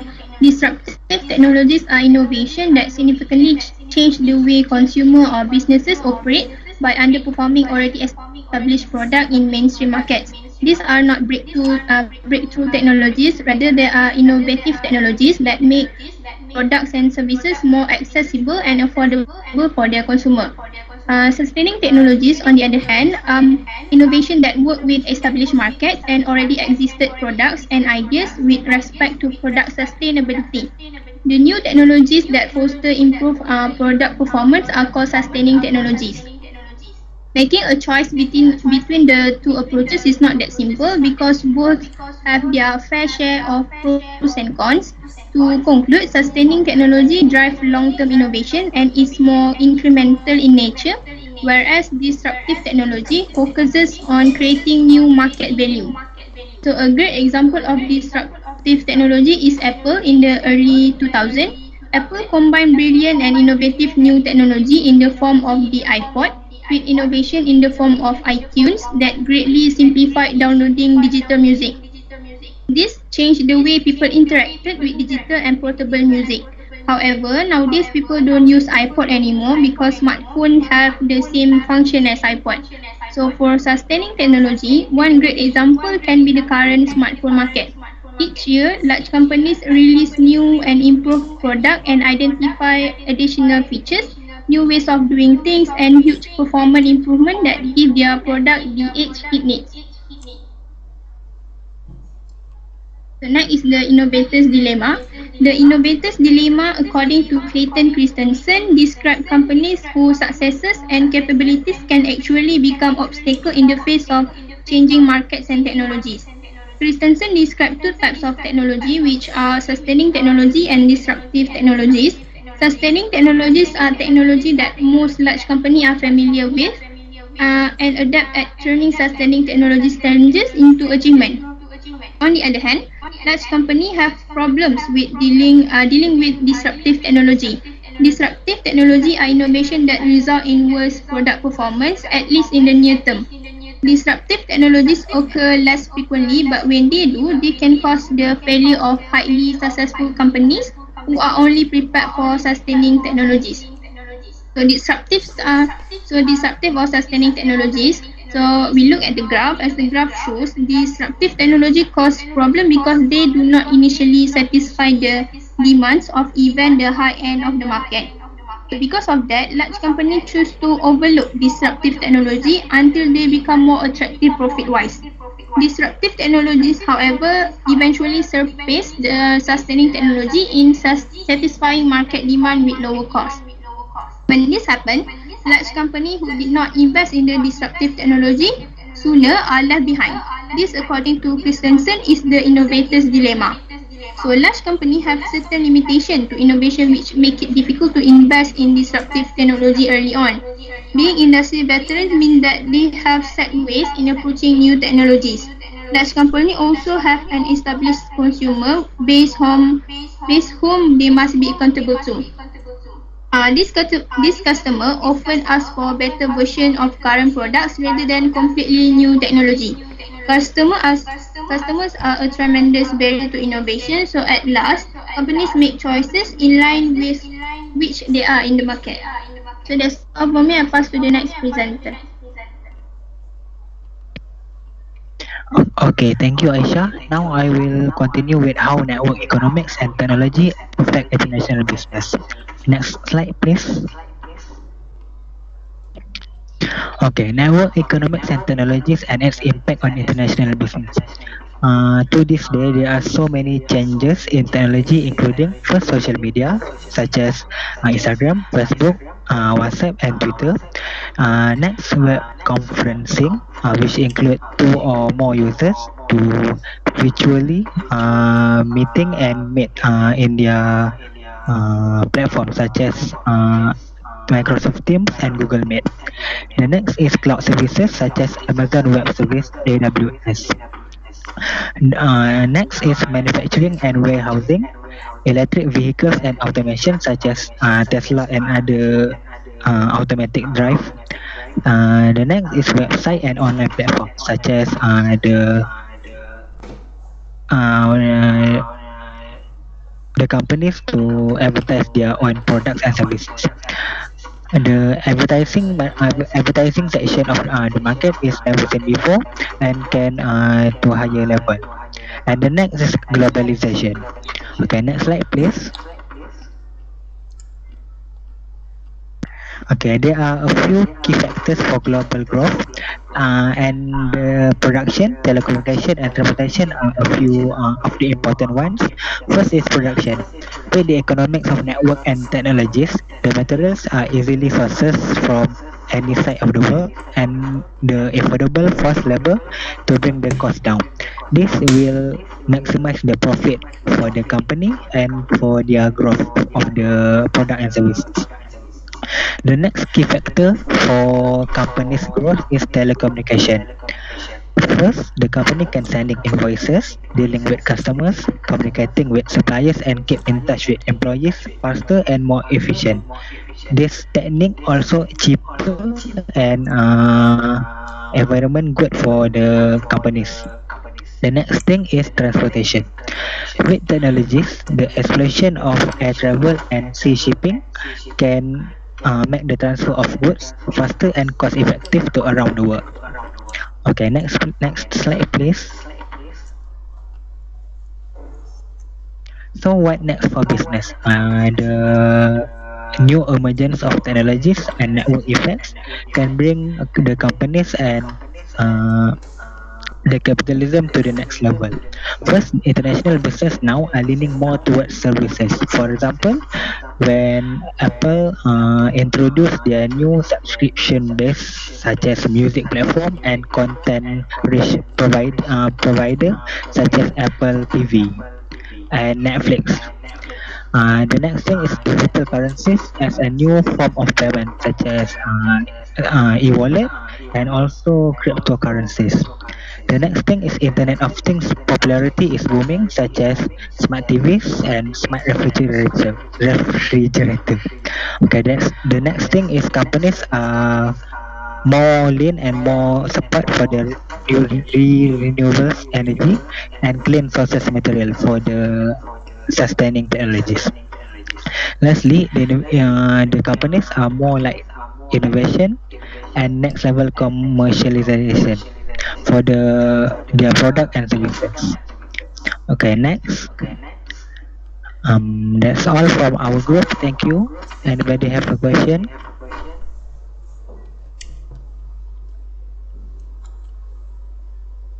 Yeah. The slide on the. Just want to make sure that you all understand correctly the definition of network effects. I saw in the slides talks about internet is one of the networks that helps today's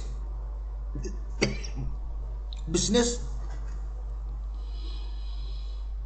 However, you have to understand the real meaning. I need water. Real meaning of our network effects. Network effects has got to do with the more people using the same product, the more valuable to you, gives more value to you to be consuming the same product. I mean, the same product they consume today has value, low value, if not many other people consuming the same product. So, in the textbook example of network effects, use the fax machine. That's the textbook example, because if you are the only person in the world using a fax machine, that machine gives zero value to you because you cannot communicate with anyone. So add one person, now your value of the machine, fax machine to you now appears. But you can only communicate with two. Add one more person, or you have two other people. So add one more, 3, 4, 5, and so on. You can communicate. So that machine, the fax machine, has become more valuable to you as there are more people using the same product, fax machine. So this has happened lately with Facebook. The more people use Facebook, the more people use Facebook. Now comes the positive feedback theory. So network effects is actually the effects of the growing economy or the growing business, the growing value, because of more people attracted to use that product. And that doesn't stop there, because there is a positive network operationalizing or in operation or working through the process of positive feedback. the more people use what? Suppose there is a platform challenging Facebook. That platform, I call it easy. Easy. Not EZ. Yeah, spell EZ, but American pronunciation. Z is British. Z is American. So easy. So everyone start using easy. Everyone start using easy because everything is easy. And so people don't have time. People will choose only one. So the more people use easy, the more people use easy, the more people use it, the less number of people use Facebook. And when there's less number use Facebook, Facebook is no more fun. Easy is a lot of fun. If fun is the one of the characteristics of value, that value increase because of more people using it. That's the definition of network effects. Value to you has increased because of people using the same product as you are using. Value to you to be going to a function or dinner depends on who are the big and famous people going there. Say for example,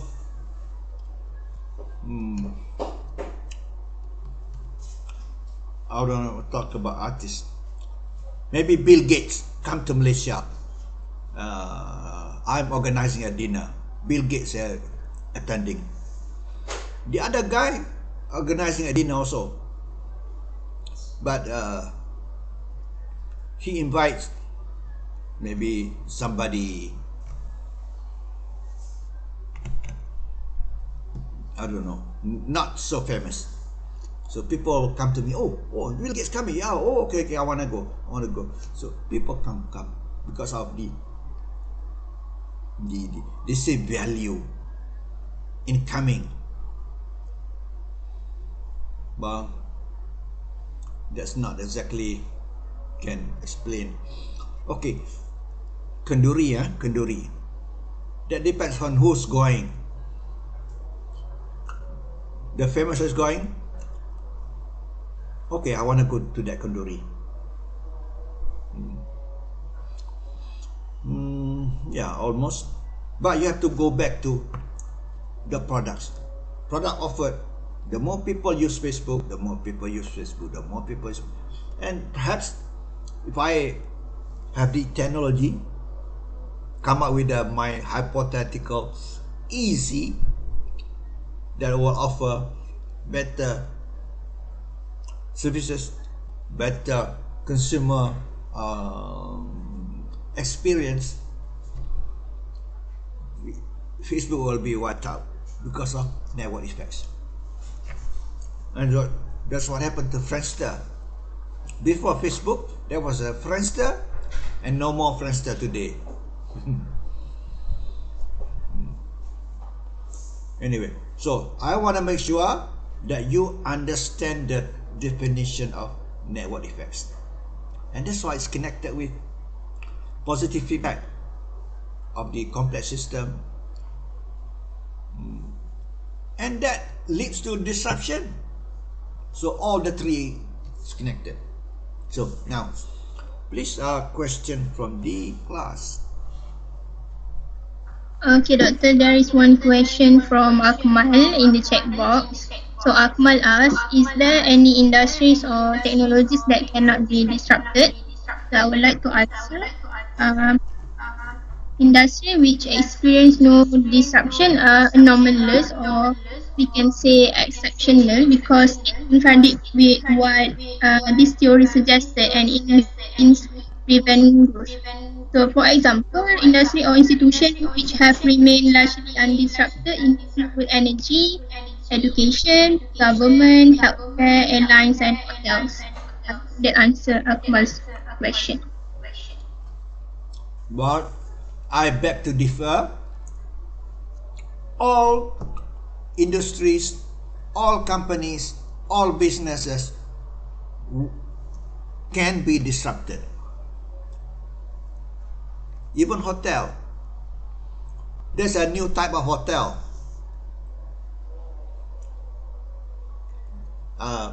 You can imagine a new type. Not the regular type of hotel that we have today. And that's going to create new business. This new type of hotel, you can imagine, I can imagine the type of hotel that there's going to be win and win for both sides, consumers and operator. Today, hotels are operating on the basis of some of the nights they are full, some of the nights they are vacant. So we can imagine new type of hotel that's based on demand, that they can offer new type of hotel, modular hotel. You can imagine. Of course, our physical body need to be located in certain space, but that space can be recreated quickly with new technology. So we have to bring in new construction technology that can provide a room quickly with all the necessities. And this is not impossible. I'm talking about the future. You can, oh, what about the toilet? Oh, no. You can recreate things instantly with new technology. So I can describe myself as a, that's why I defined, my identification, a futurist on technology. If you see my Facebook, I will put myself a futurist on technology. My Twitter also, my LinkedIn also, a futurist on technology. Because nobody predict today that touchless technology is going to be a necessity, but today it's already a necessity. Nobody predict today. People already make prediction. The end of the car, as we see today, or the end of internal combustion engines that use oil, like today. So, but technology is possible, except one thing, that technology is not possible. It's got to do with human body and human life. There's no technology to bring back people who have died. When you die, you die. No technology can do that. No technology can break up us. Even though we can send email, we can send pictures, we can send everything online, we cannot send ourselves. We push our button in just 1 second, just like email. I want to push the button and send me to Mecca, and send me to Medina, send me to Korea, send me to Japan, or send me to Africa. I cannot send myself by pushing the button. We cannot disintegrate, pecahkan, disintegrate, hancurkan diri, masuk dalam, tukar menjadi bits of data and can transfer through the internet. No, that's not possible. So there is a lot of opportunities for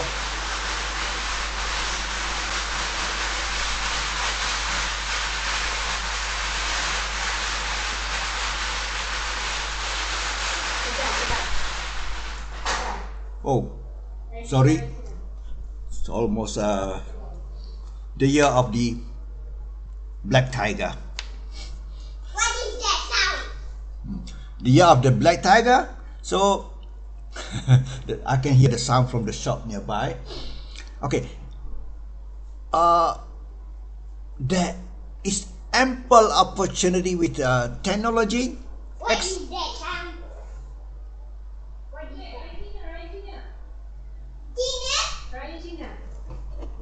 Please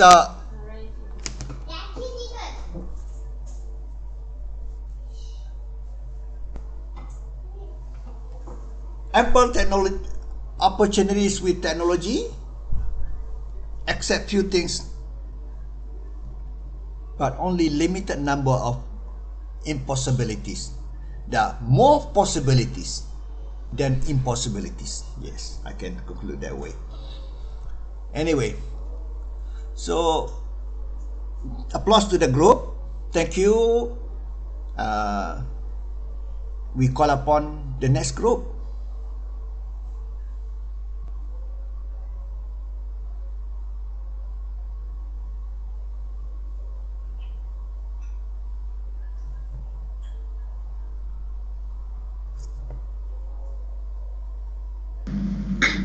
Can we start? Yeah, sure. Okay, firstly, Assalamualaikum and we are from Group 2 and we present the topic about industry regulation. Next slide, Kin. This is similar to my name is Rizwan Ibn Samor and my group member is Uswatun Hasanah binti Muhammad Zaini, Farhana Zulaika binti Ahmad Nurita, and Muhammad Akil bin Norazuddin. Next slide, Kin. These are the subtopic that we will explain in this presentation. Start from first industrial revolution 1.0 until where we heading now. Next slide, Kin. Okay, so first industrial revolution. So let's talk about first industrial revolution. Basically, when we talk about the industry, the word industry refers to a continued manufacturing process that will increase the efficiency of society in the production of goods in the largest quantity. The invention of steam engine technology used in the production process of goods, the beginning of the Industrial Revolution 1.0 in the 18th century.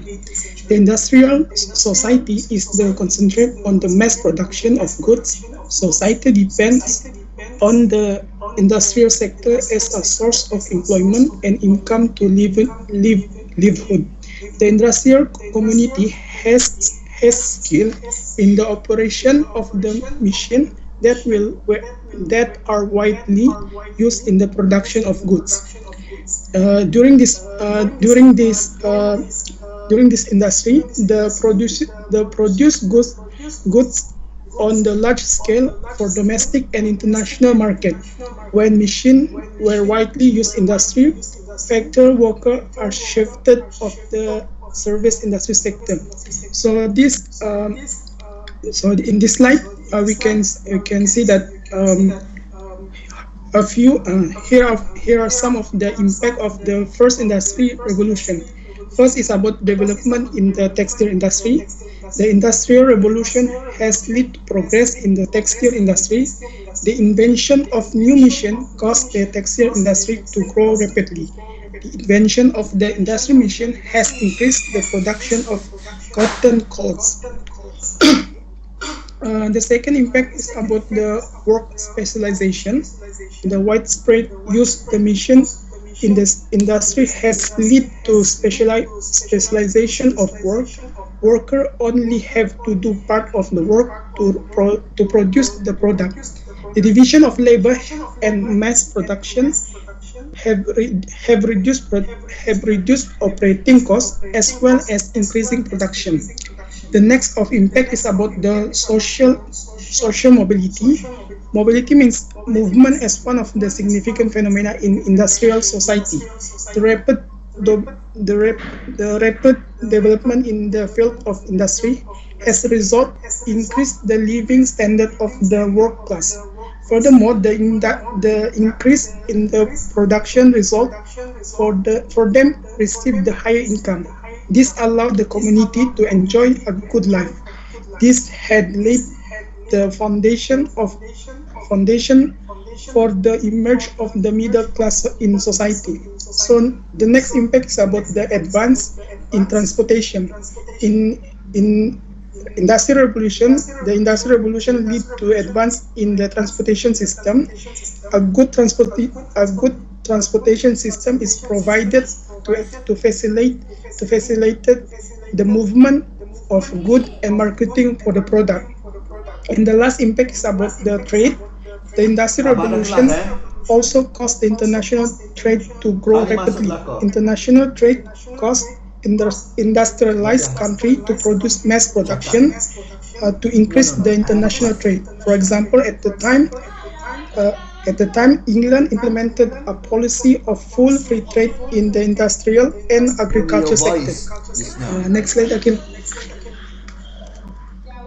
So these are some of the investor in Industrial Revolution 1.0. First is James Watt as the founder for steam engine in 1763, and we have James Harvey as a founder for spinning jenny in 1764. That's all from me. I will pass to my friend to continue this presentation. Okay, thank you Rizwani. I will continue with the second industrial revolution.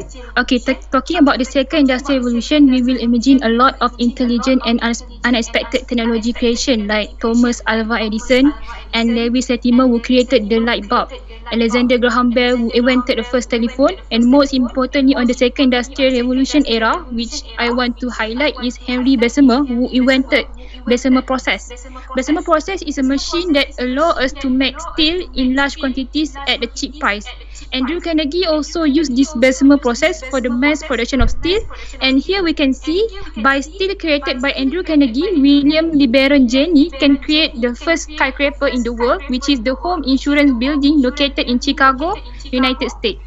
Okay, now I will explain what second industrial revolution means and what makes it different from the first industrial revolution described by Rizwan before. Okay, what is the second industrial revolution?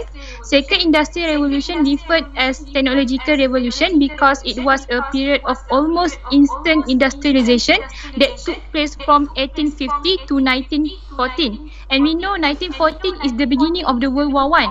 The industrial growth took place mainly in Britain, Germany, the United States, France, Italy and Japan. Wycliffe Smith even refer the second industrial revolution as the age of synergy. This is because the term "I will help you if you help me" for the greater good mentality. This is commonly developed between large industry like the iron, steel and railroad industry. Like example, railroad industry will say to iron industry, "Hey, we will let you guys have cheap transportation if you let us have your product for cheap," which lead them to make more roads for affordable price. Next, Akhil.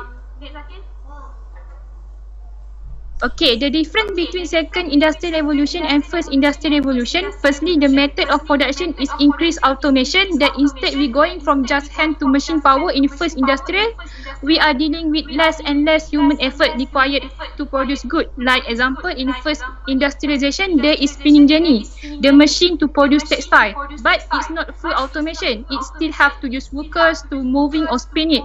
So this second industrial revolution is a full automation and use less workers than the first industrial revolution. What being mass produced during this time is steel. Like I said earlier, we use Bessemer process to produce steel because it makes the mass of production still possible. Other than that, the difference is the second industrial revolution used petroleum and electricity as power source compare water, coal and steam in the first industrial revolution. As we know, the electricity giving benefits like the electric light in factory allows factory to stay open longer and they can produce more goods. After that, the second industrial revolution used internal combustion, which we still use until now to moving a car and other vehicles. Compared to first industrial revolution, we use steam engine. There are many disadvantages for using steam engine, as the steam engine has low efficiency. Like we have to build a coal fire to get steam, which takes a long time, and steam engine is heavy and big. We can put in into the vehicle. Next, on the industrial revolution, many invention of new technology took place, which is on automobile, chemicals, railroad, telegraph, telephone, and radio. And lastly, standard of living for the working class is still bad by a lot of standard, but a lot of city adopting silver, sanitation, purified water, and public health. And we can see an expansion of middle class, which is there are more people enjoying prosperity during second industrial revolution than first industrial revolution. Next. Okay, this is the timeline of second industrial revolution. We can see many genius inventions occur during second industrial revolution like light bulb, automobile, telephone, and flying machine. That's all from me. Thank you. We continue with Hannah.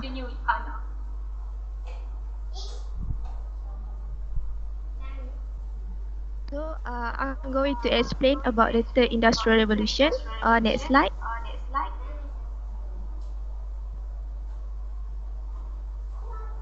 Okay, the third industrial revolution began in the 70s, in the 20th century, in 90s, through partial automation using memory programmable controls and computer.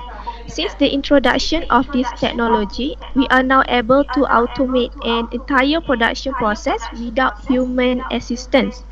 Known examples of these are robots that perform programmed sequence without human intervention, and also three-dimensional 3D printing. Okay, next slide. Okay, so the third industrial revolution, also known as digital revolution, it is characterized by the spread of automation and digitization through the use of electronic and computers, the invention of the internet, and also the discovery of nuclear energy. Advancement in telecommunication led the way for widespread globalization, which in turn enabled industry to offshore production to low-cost economies and radicalize business model worldwide. So in the world of the industry, two major inventions, which is programmable logic controller (PLC) and robots, helped give rise to an era of high-level automation. So the third industrial revolution brought semiconductor, mainframe computing, personal computing, and the internet, the digital revolution. Things that are used to be analog moved to the digital technologies, like an old television we used to tune in with an antenna analog, being replaced by an internet connected tablet that lets we stream movies digital.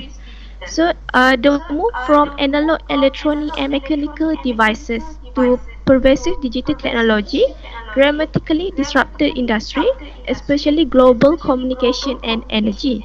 So the electronic and information technology began to automate production and take supply chain global. Okay, next slide. So here is the timeline highlight for the third industrial revolution. First, which is in 1969, the U.S. Department of Defense's Advanced Research Project Agency Network, a partner, developed many of the protocols used for the internet communication today.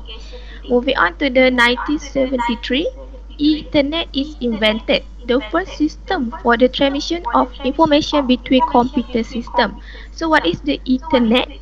Ethernet is the cable used to provide an internet connection, connect devices to a local network.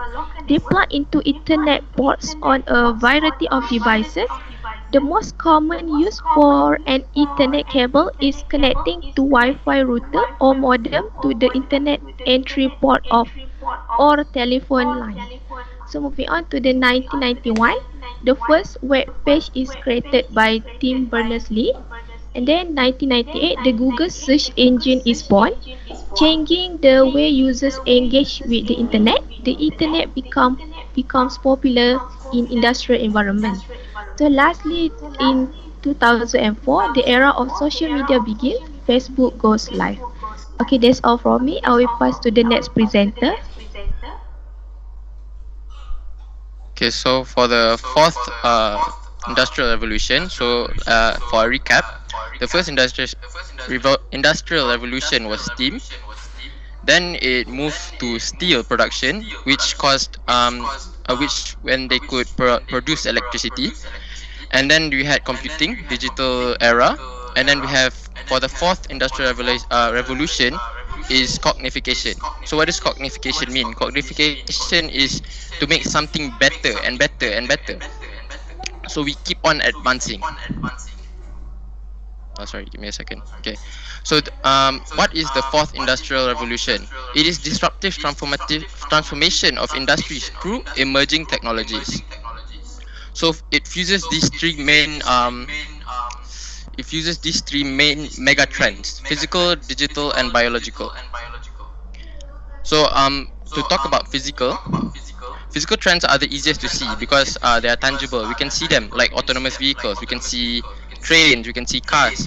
So trains every day nowadays we can hear that at Japan, trains are moving faster every year. Every year we hear them going faster and faster. So that is a trend that is they want to show that autonomous vehicles are changing. Everything is changing.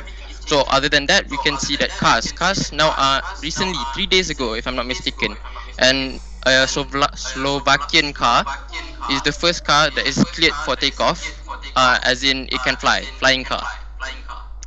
And also we have 3D printing, like just now they said that in the third industrial revolution there was 3D printing, but at that time we could only print small stuff, right? But nowadays you can see that 3D printing can be done even to make houses. And then now we have advanced robotics. There's a presenter from a previous group said that robots are more adaptive and flexible, and they changed so far from how we've actually made them to be. Like they're very systematic, and now they can respond better, they can adapt, they can understand. There's also a TikTok video which I saw where a robot actually looks like a human. And just now recently doctor was also talking about robots and said that the only thing that we can't change like a robot is just that like humans we can't change something, we can't change because we can't disintegrate, because the only reason for my understanding is that we can't transfer our consciousness. That's why we can't go anywhere else. Even if let's say we wanted to go somewhere else, we can't transfer our consciousness through the code, through data. Because let's say a robot, right? A robot could look like us, but then we can't be them no matter what, unless we program them. So we have new materials, lighter, stronger, recyclable, adaptive, and smart materials. So that is for the physical. And for the digital, there is a bridge between physical and digital, because a lot of these megatrends, they play a big part with each other. And for the first one is IoT, Internet of Things. It's a relationship between people. Nowadays, everybody has to use internet. For every single little thing, there must be a connection. And our connection nowadays is internet. So like right now we have Microsoft Teams that is actually very recent from COVID. If not, we have not even heard about it. So now we have blockchain. Blockchain, I think there was a previous presenter who actually presented on blockchain. And blockchain is actually a new approach for engagement for cryptocurrencies. It's a new world where we want to move towards the metaverse. And how does it work is actually like cryptocurrencies. The main thing is we want to go around cryptocurrencies, because the first cryptocurrency was Bitcoin, and that is the main cryptocurrency. And there's a lot more. So also doctor wanted to talk, wanted someone to present on NFTs, non-fungible tokens. So NFTs, doing my own research, NFTs are non-fungible tokens, and they are considered as assets using cryptocurrencies. And there are a lot of types of cryptocurrencies, different cryptocurrencies. Anybody can make a cryptocurrency actually, but to make sure that cryptocurrency goes forward, it must have a roadmap, a real project that can make sure it can happen, because people buy and sell into that. So after that, we have platforms matching supply and demand in very accessible ways, like social media. We have so many platforms nowadays that we need to move forward, to communicate, to do everything. So the next one is biological. So progress has been achieved in reducing costs. Okay, so the first one, for example, is genome. Genome it's called genome sequencing. Genome sequencing is where you, in one DNA there is 3 billion genomes, around roughly 3 billion genomes, and this genome sequencing is when we create these genomes. We actually replicate these genomes from what we've taken from DNA.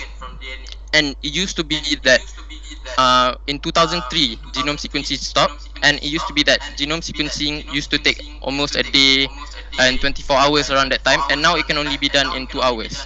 So it's improving, it's getting better, we're moving forward, advancing. So then we have synthetic biology, customizing organisms by writing DNA. So before this, I think you've heard that we have to breed animals to get a different breed, like maybe cows. You want the cow to have like the best type of meat, like Wagyu beef, right? But nowadays maybe you can just like take the DNA from that organism and then breed a new breed synthetically, meaning that you don't have to make sure that these cows breed together no matter what. So it's a different way, it's a faster way, efficient. We're working towards efficiency. And then we also have data. Data in biological is very, very helpful to increase medicine precision with targeted therapies lah. So data is the most important thing right nowadays. So that's why digital and biological also plays an important part, because we need to keep more data so we can understand better how processes work, so we can improve our projects or whatever we are doing towards improving a better life. So I also said that it is supported by the 12th Malaysia PAN and is moving towards WKB 2030, because the 4th Industrial Revolution does not happen only like around the whole world, it also happens in Malaysia. Inevitably Malaysia will have to adapt to revolution, to making a change, to moving forward. Okay, so the key sectors of the 4 IR are wholesale and retail. These are for Malaysia. Malaysia targets these under the Industrial Revolution, wholesale and retail, so we can make it better. Tourism, utility is like water, electricity, maybe faster internet. Manufacturing, we have manufacturing, so we can get a better mass production. Better technology, more production. Healthcare, agriculture, transportations and logistics. Maybe your Shopee parcel can reach even faster, maybe by drones, who knows. Finance and insurance, professional services and education. Even nowadays we are doing education online, so it could be a different form later on. Okay, so the impacts of 4IR, we have 5. The impacts on economy, of course there will be economic growth if there is, let's say, technology, because okay, just now doctor was talking about theory of disruption.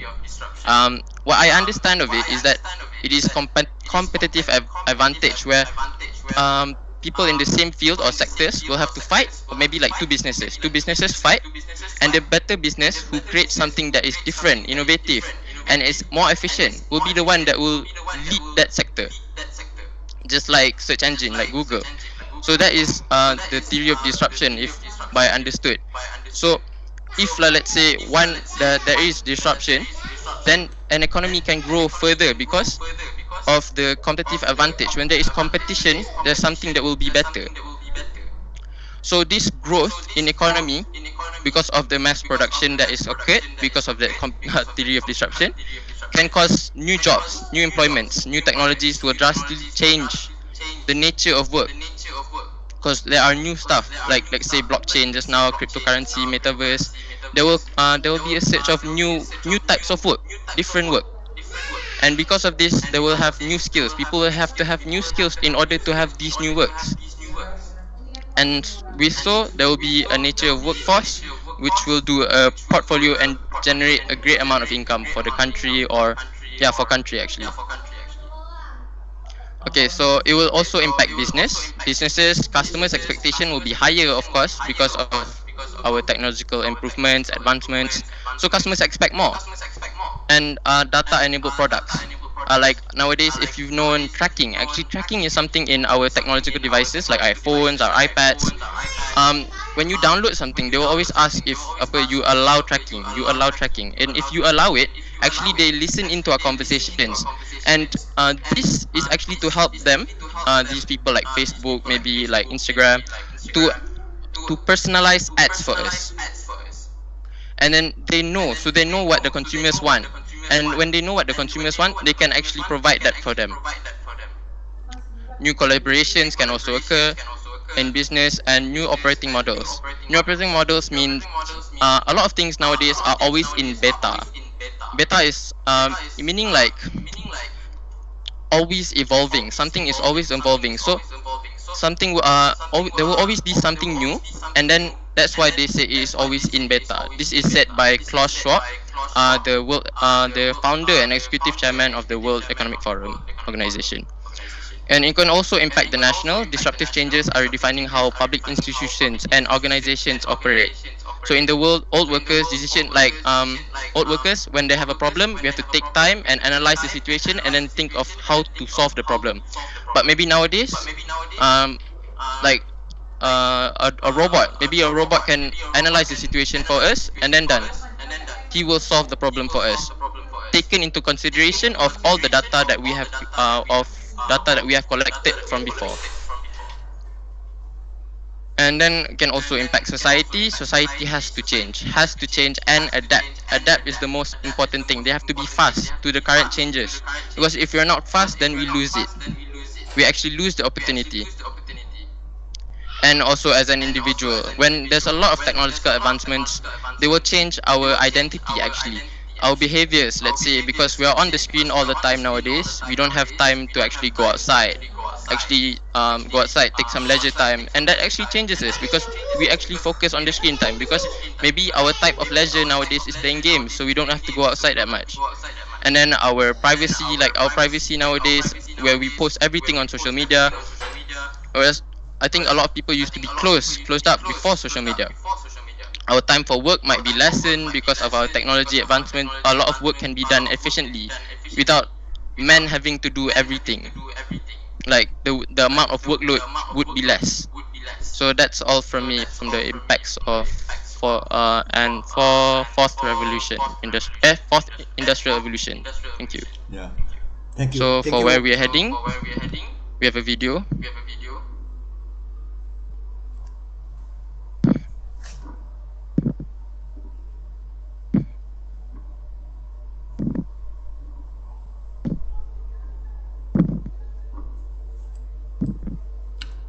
Do you have a sound for the video? Oh, there's no sound. Sorry, give me a second. I think I have to reshare, doctor, if you don't mind. I'll reshare in a second.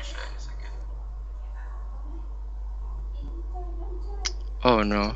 I can't share the sound, doctor. My computer is doing problem. I have no idea why. Okay, fine. Go ahead. Okay, thank you.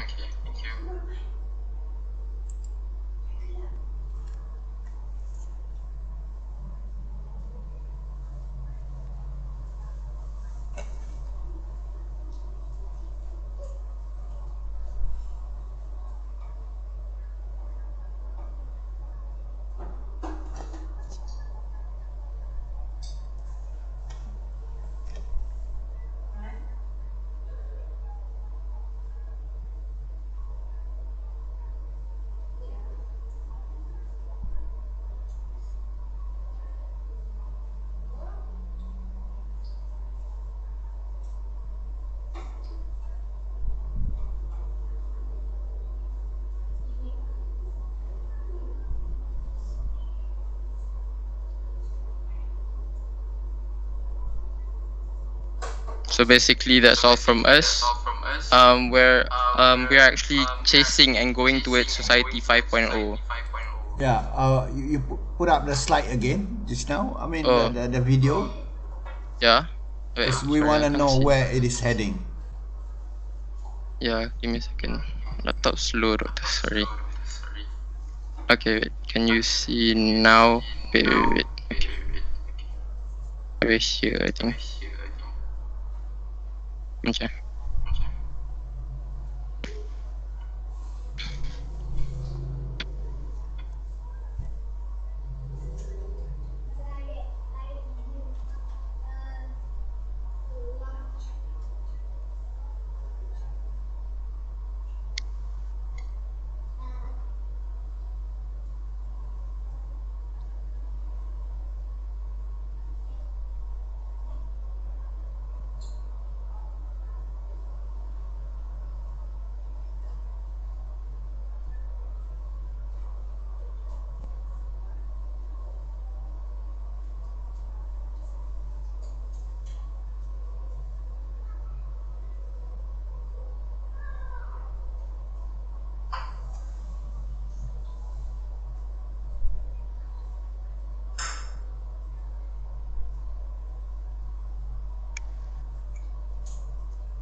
Okay, so that's all from us. Thank you, Doctor. Yeah. Uh, thank you for the group. First, I want to make sure that people understand the word revolution. This is not question, right? The word revolution is something which is big. The term itself, revolution, something that changes so fast. That's revolution. That's got to do with the, political revolution, like revolution in Europe, Eastern Europe, that changed, that put down communism, that break up the Soviet Union, no more Soviet Union. That was revolution. Yeah, something that happened very fast. But in terms of what we discussing here, something which has very big impact. That's what we call a revolution. That's why first revolution based on industrial revolution based on manpower, and then second is based on electric. One of them, the steam power, and then third is electric. And what first human power, second steam power, the third electricity, based on electricity, and that also emerging robot and CAD/CAM already.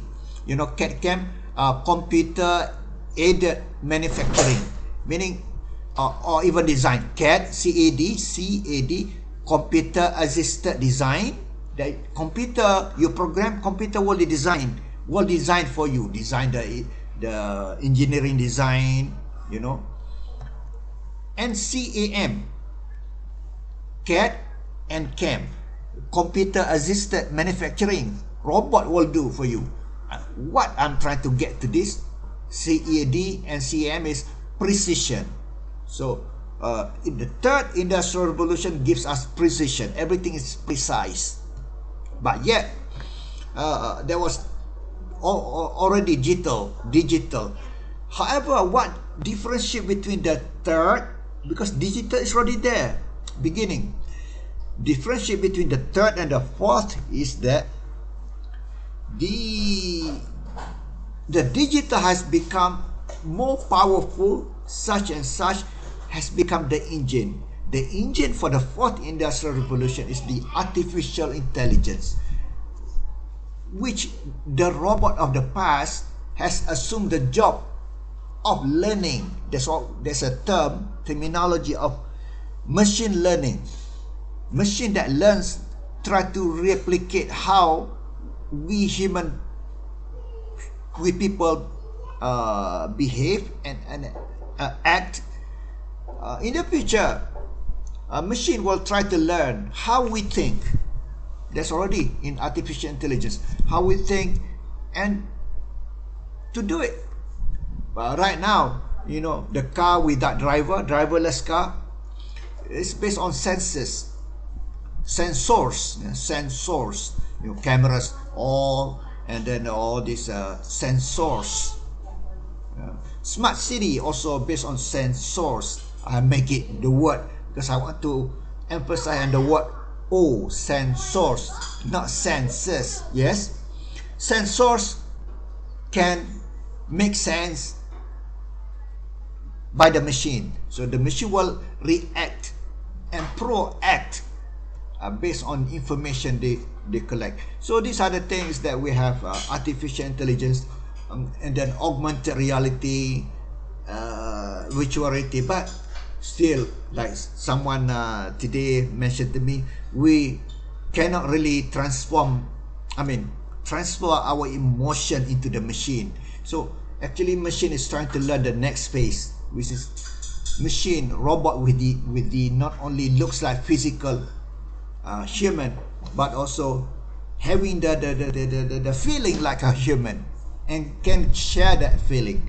That's the next step of technology.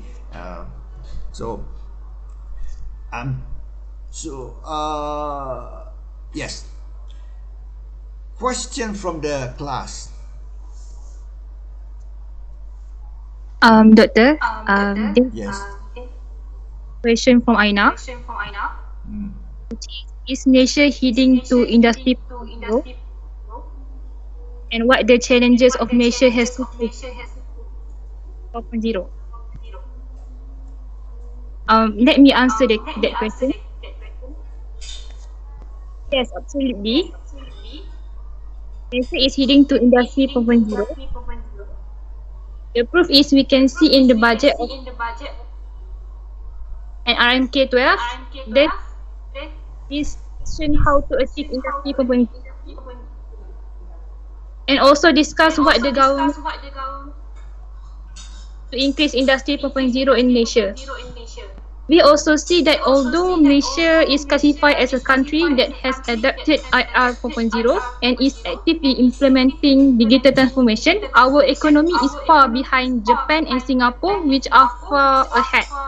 Like nation PKS, we are still far behind. There are some of them still use traditional methods in managing their business, and some of them also still do not understand the concept of Industry 4.0. Next challenges. Malaysia is still lacking skilled manpower in the Industry 4.0, such as we don't have many workers who have IoT, robotic and AI knowledge or skills. Secondly, PKS are still slow in adapting IR 4.0. Thirdly, Malaysia has outdated facility and infrastructure, which is not directly on par with other developed countries.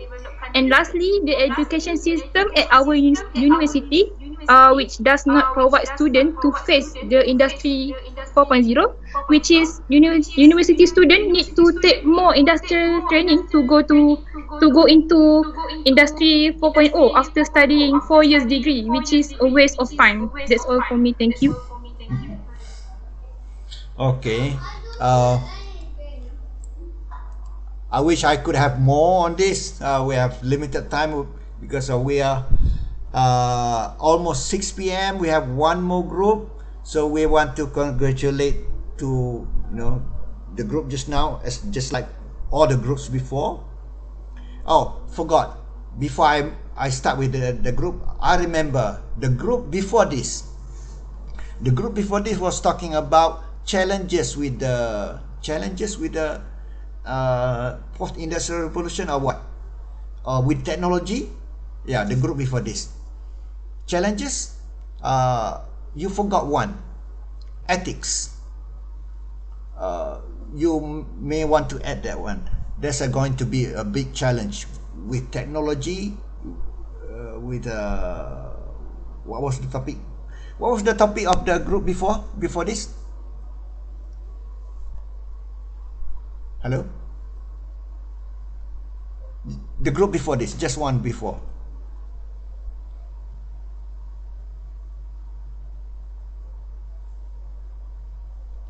Hello, I'm asking.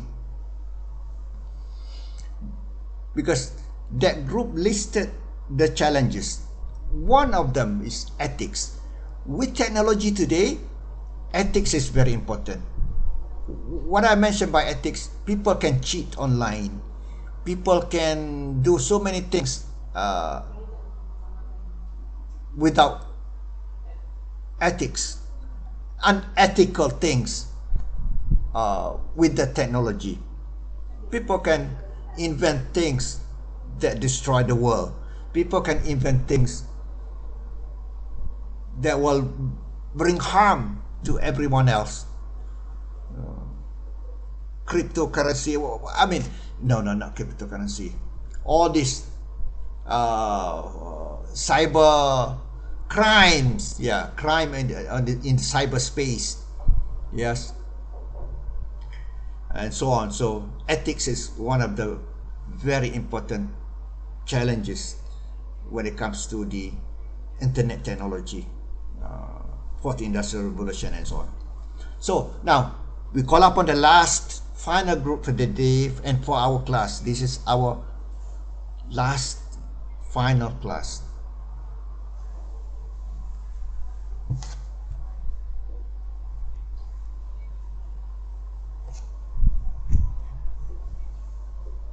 Okay, good evening, Dr. Shukri. Today we are from Group 1. We present about trends in global economy, international trade and international business.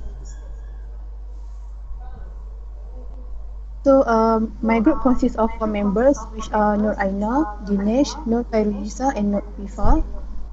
So for the introduction of global economy can be defined as the sum of activities that take place both within a country and between different countries. And each country is a separate unit with its own industrial production, labor market, financial market, resources, and environment. The globalization is that one of the effect of the globalization is that drastic changes in one country that can influence other countries. As example, Brexit does not only change the situation in Great Britain, but also in the whole European Union as well. So for international trade has become more important because the world economy become more integrated, and there are two dimensions in the growth of international trade, which are first production globalization, which is production processes interlinked among countries, and the second one is consumption globalization, which is products, especially finished products that are more universal, widely used in developing as well as in developed economies. For the international business is the trade of goods, services, technology, capital and knowledge across national borders and at a global or transnational scale. Some of the major trends in international business are first, force dynamism, which is the cultures and politics that shape countries, and the ways in which these countries act are continually changing as well. And the second one is cooperation among countries. Business and countries are able to benefit from more cooperation because they can grow their markets, solve more complex problems, and deal with concerns outside of one's territory. And the third one is growth in emerging markets, which is first they have increased the potential size of market, and second one, as the market grow, they are developing an entire new generation of innovative companies that can help address the world's most pressing issues. That's all from me. I pass to the next presenter. Alright, thank you, Aina. Okay, now I'm going to explain about global economy. Next slide.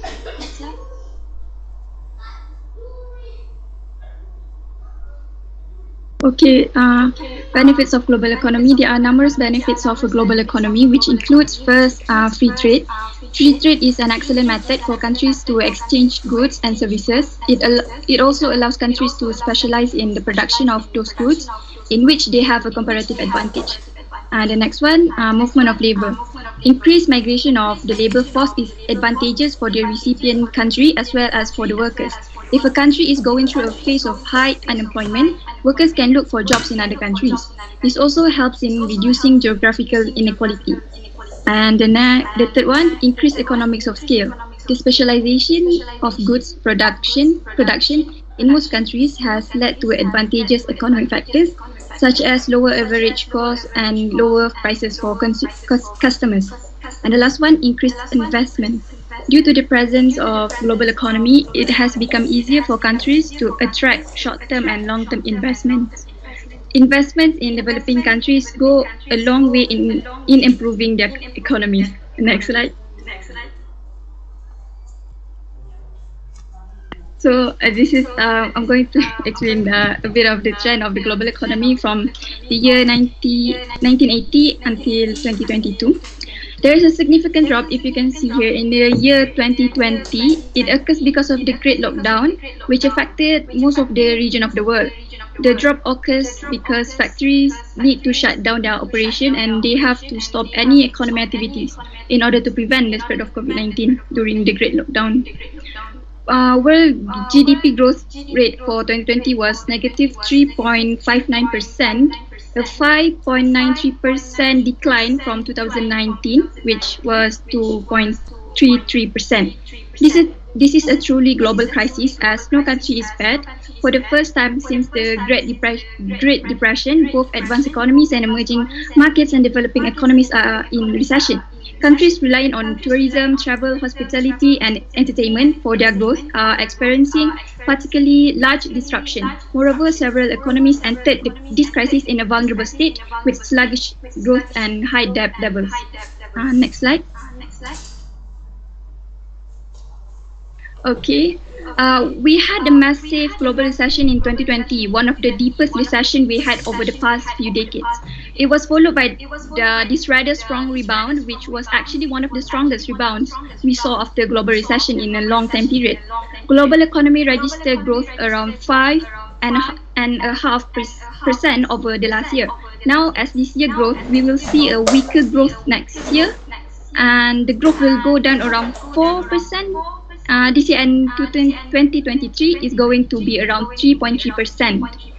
It is exceptionally steep slowdown from a very high base when we think about how global economy evolved after previous global recessions. So here on our right, as you can see, that for example, in the last global recession 2009, global economy made a strong comeback in 2010.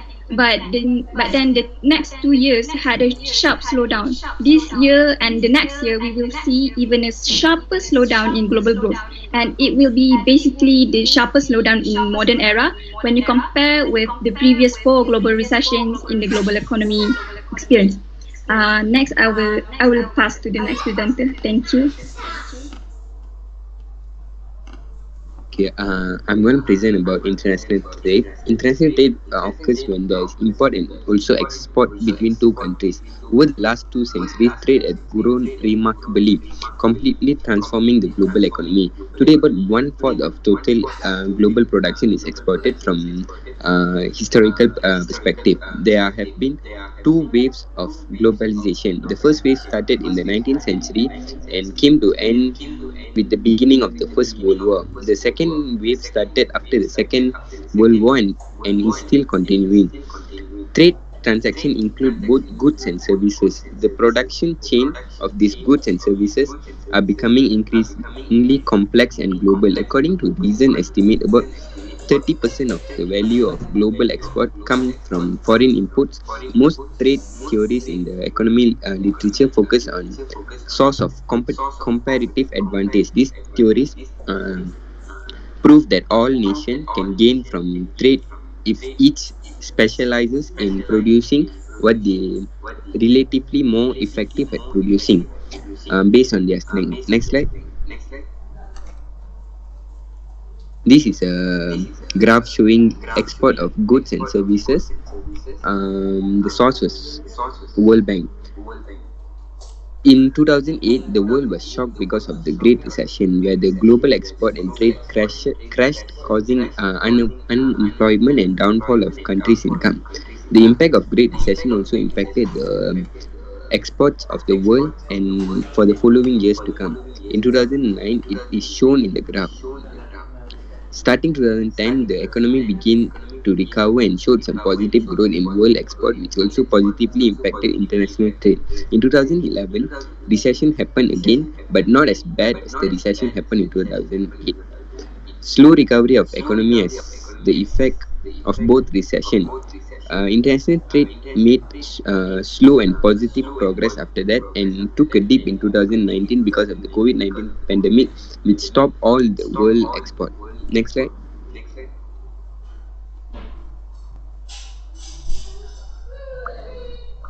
Okay, these are factors affecting international trade. First will be impact of inflation. If a country's inflation rate increase relative to the country which is trade, its current account will be expected to decrease, and customer and corporation in that country will most likely purchase more goods overseas. The second is impact of national income. If a country's income level increases by higher percentage than those of other countries, its current account is expected to decrease. As the real income level rises, so does the consumption of the goods. Third is impact of government policies. A country's government can have a major impact on its balance of trade due to its policies on subsidizing exporters, restricting on imports, or lack of enforcement of privacy. The next will be subsidies for exporters. Some government offer subsidy to their domestic firms so that those firms can produce products at the lower cost than their global competitors. Fifth will be restriction on imports. If a country's government imposes a tax on imported goods, the price of foreign goods to consumers are effectively increased. The last impact is impact of exchange rate. Each country's currency is valued in terms of their currency through the use of exchange rate, so that currencies can be exchanged to facilitate international transaction. That's all from me. I'll pass it to the next presenter.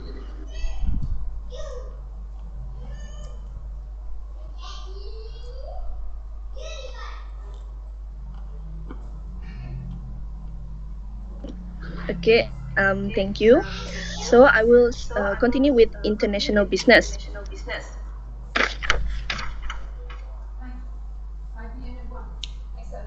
Okay, first of all, the reasons for the growth of international business. First point is technology advancement.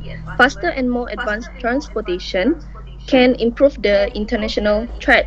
A well-developed transport infrastructure such as airports, railways, and ports have a positive effect on the trade flows. Next is cross-border economy liberalization. The country lowers sanctions and barriers to gain access and wider choices of goods and services. It also making local producers more competitive through international competition. Another reason is advance in support services from business agencies and government to facilitate the flow of goods and services abroad and also reducing business risk internationally. Malaysian government has established numerous free commercial zones and free industrial zones in major part of the country to not only facilitate warehousing and logistics but also to cater the needs of various industries, especially the export driven light to medium manufacturing industries. Next is pressure from customers. Customers want a better quality of goods and services, so each country strives to improve their resources and development. Lastly, increased global competitions. Firms need to be global in nature in order to compete more effectively. Next slide. Malaysia rated among the top 24 exporting nations in the world. In the global supply chain, Malaysian companies have become preferred sourcing partners. Malaysia ranked as one of the leading exporters worldwide for semiconductors, medical disposal and devices, processed food, building materials, healthcare, education, outsourcing services, information and communication technology, ICT, and engineering services. So from this table, it shows total export from Malaysia to other countries. First of all, let's take a look at total export. Malaysia export in 2020 valued at 980.99 billion, which is a decline by 1.4% compared to 2019 due to the impact of COVID-19 pandemic. First, let's take a look at China. China remained as Malaysia's largest export destination. Export expanding by 12.5% to 158.6 billion.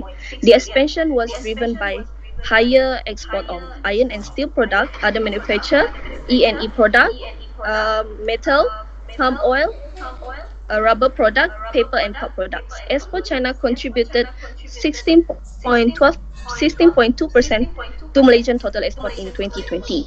Next is Japan. Trade with Japan constituted 6.9% of Malaysian total trade. That's why Japan is the third largest export destination. Export amounted to 61.69 billion, declined by 6.5% due to lower export of liquefied natural gas. Next is USA. USA is the second largest export destination. Export to US growth of 12.7%. The expansion was boosted mainly by manufacturing goods, supported by higher export of rubber product, wood product, machinery equipment and parts. Malaysia also doing international business with countries from Free Trade Agreements (FTA), which is Hong Kong and Republic of Korea. Let's take a look at Hong Kong. Export increased by 2.3% to 68.12 billion due to higher export of E&E products. Also, Republic of Korea, export increased by 1% to 34.57 billion due to higher export of E&E products. Next slide.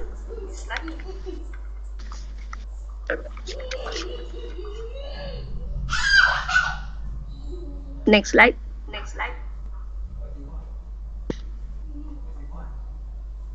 Okay, from this table, it shows Malaysia import from other countries. Let's take a look at total imports. In 2020, Malaysia total imports slipped by 6.3% to 796.19 billion. China, also a Malaysian largest import sources since 2011, import contracted by 2.6% compared to 2019. Main import were in any product, machinery, equipment and parts, as well as chemical and chemical product. Next is USA, grows by 1% to 69.36 billion. Main imports were E&E product, chemical and chemical product, as well as machinery, equipment and parts. And lastly, Japan. Import in Japan in 2020 was valued at 61.04 billion, decreased by 4% due to lower export of E&E product, machinery, equipment, parts, as well as chemical and chemical product. So for conclusion, from these two tables, we can see that total export and total import of Malaysia with other countries had declined due to the pandemic of COVID-19. The decline in export and imports was expected as most countries around the world were in a state of movement restriction to curb the spread of COVID-19. However, export rebounded in the second half of 2020, increasing by 4.8% as the economy progressively reopened and external demand gradually discovered. Import also rebounded by 1.6% in December 2020. Malaysia export had been showing signs of recovery since September 2020. Malaysia external trade is expected to remain modest, with export projected rebound by 2.7% in 2021, as stated in the Economy Outlook 2021. High demand for semiconductors and commodity-based product is anticipated to drive export as global economic activities recover.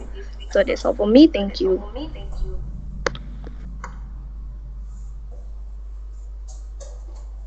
Okay, so for the conclusion, we all can conclude that the global economy provides linkage between the regions and nations of the world in a system of economic relationships. These relationships involve the exchange of goods and services, financial flows across borders, exchanging different nation currencies, movement of people in search of better standards of living. That's all from Group 1. Thank you. Yeah, thank you.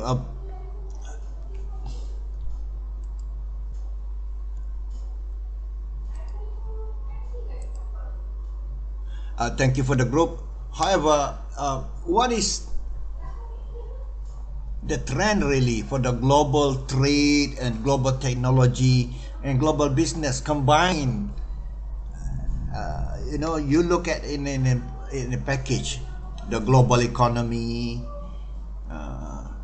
the global trade, global new technologies, and global business.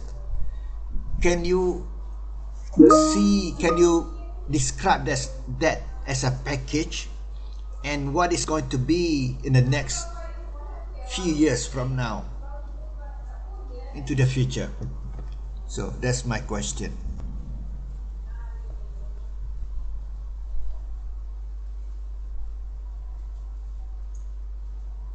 Because some of the trends that you have not highlighted, which I'm going to highlight, but I want to hear your answer first.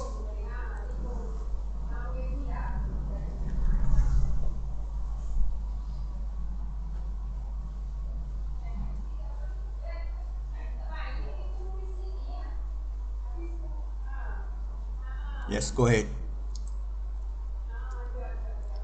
Doctor, maybe I can try. Yeah, as a whole, including like international business, international trade, and global economy. It's taking a dip because of the COVID-19, and the exports are restricted for now. But in few years' time, it will recover, but in a very slow and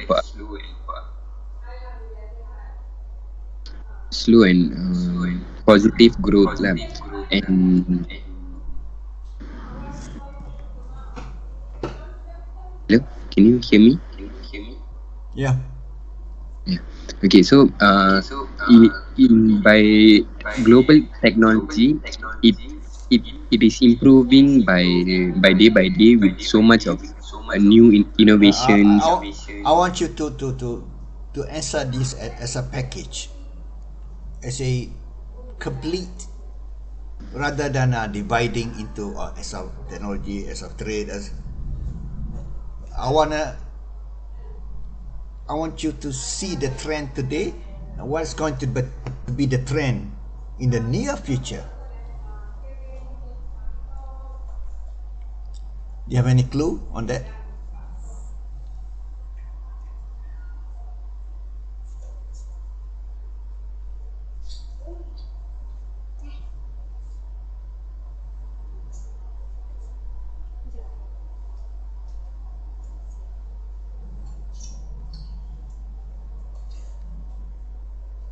Hello? We're not sure. Okay, answer first. I think the whole package they will not recover, but will be even. Depends on the region. It depends on the vaccination program, whether it's successful or not. It also depends on that. And yeah.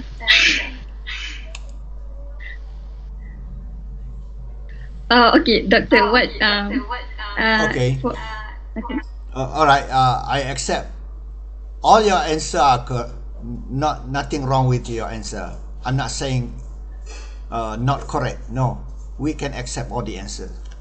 When I was looking at as a package, you must be able to identify the trend. What is trending today? Climate change, one of them.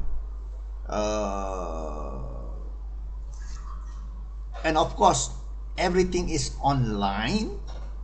Almost everything will be done online. And there's another step, touchless technology. Because of pandemic, COVID-19, I don't touch anything because I'm scared. Any button, even ATM, I bring plastic to touch the keypad so touchless technology tanpa sentuhan will become important. And when we talk about climate change, already people now being aware about climate change. There's going to be huge transformation in the way, we want to have that huge transformation, the way we generate electricity, power and so on, the way we transport ourselves, from the car using oil today to electric car, and the way we warm or cool our house and so on. So there's going to be tremendous opportunity for innovation and for new businesses as well.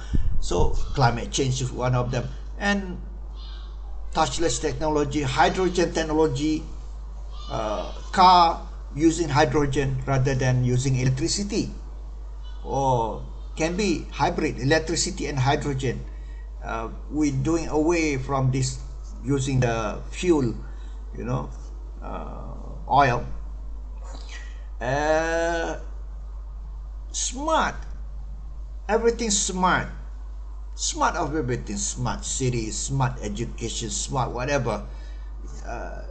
These are the trends that you must be able to identify that will affect everything, business, even the way we live,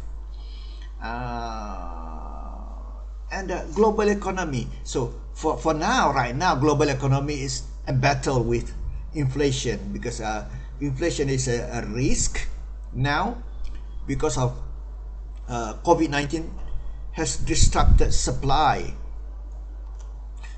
of things, because factories are closed, especially supply in this semiconductor. There's just opening the factory, so all these are short supply has created increasing the labor prices, production costs and so on. So there's inflation as so much talk about nowadays, but this inflation thing can be a maybe short term or medium term only. So in the future we're gonna have to really design the global economy and even the system of trade and production that can withstand the pressure of this inflation and so. But there's nothing much we can do. It's all in the management of, we study in macroeconomics, management, fiscal policy and monetary policy and trade policy, of course. Other than that, we see this pandemic, you know, has created really huge big gap of this imbalance between the rich and the poor, between companies as well. You know, gloves, companies that has to do with gloves has reaped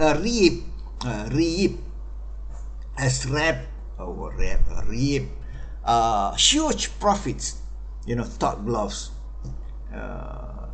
Companies, you know, has to do with washing. Of course, companies that make vaccines rake in huge profits. So imbalance. Many other companies are suffering, but these few companies are enjoying the benefit of COVID-19. So these are some of the things that we need. Fairness. Yes, they benefit. They must put back into the society. They must take care of their workers. You know, they have tremendous amount of profits. So in the future, that's going to transform even the politics, even we're talking about politics of business politics, mean the struggle between workers and companies. And another thing is that with the everything online, we are seeing today already the monopolization of the values in the cyber economy. Like Google is basically a monopoly. Yes, of course, what Google is doing will benefit us. Without Google, we cannot have Google Meet.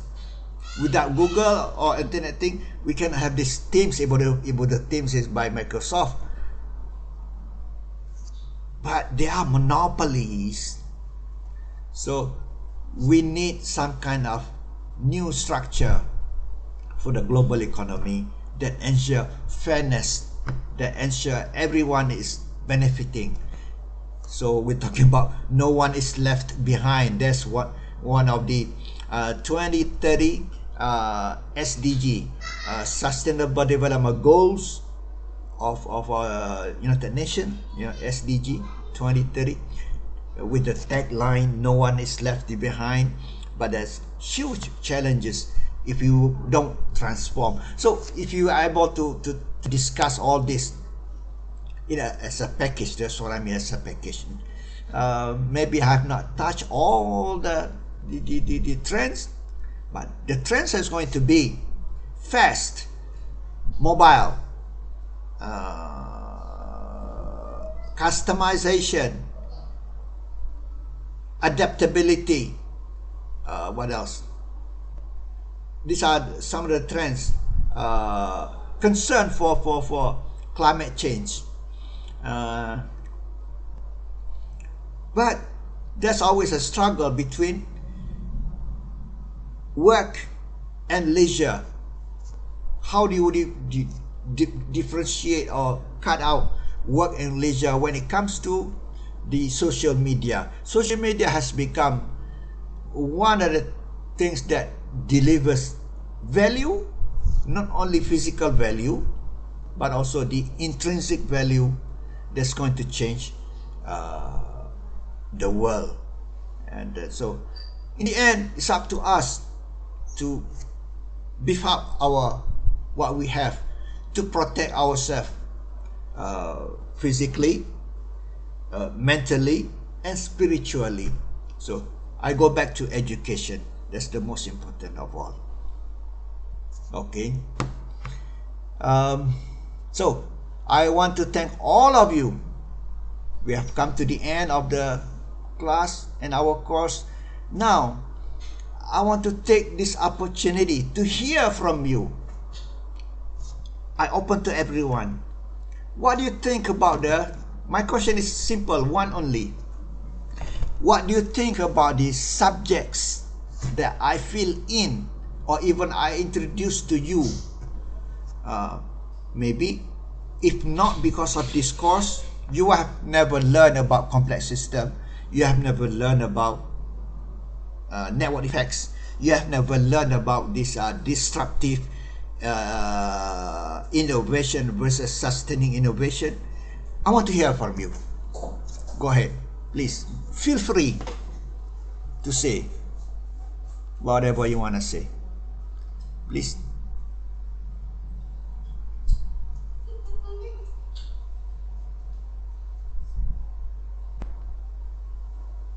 We're gonna take about 5 minutes and then we're gonna end.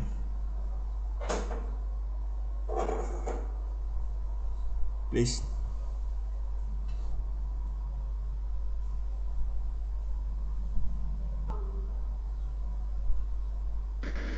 Can I say something, Doctor? Yeah, sure.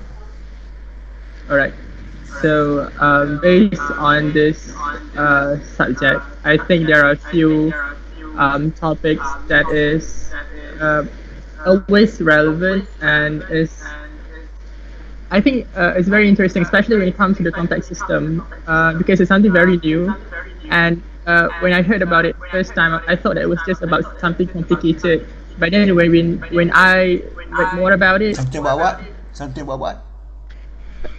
When it comes to the complex system, I thought it was something that just complicated. But then when I learned more about it, it difference between the complicated, the complex system, and we have the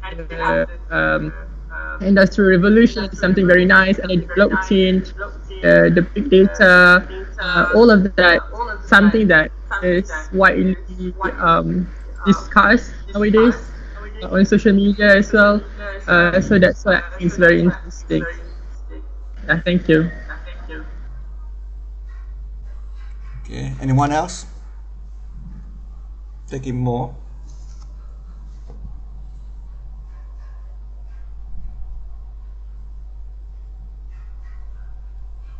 Yeah, I'm waiting for maybe 2 more. Or if all of you want to say something, of course, I welcome.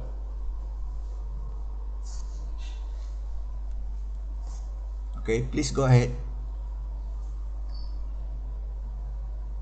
Anyone else? It's time for me to hear from you.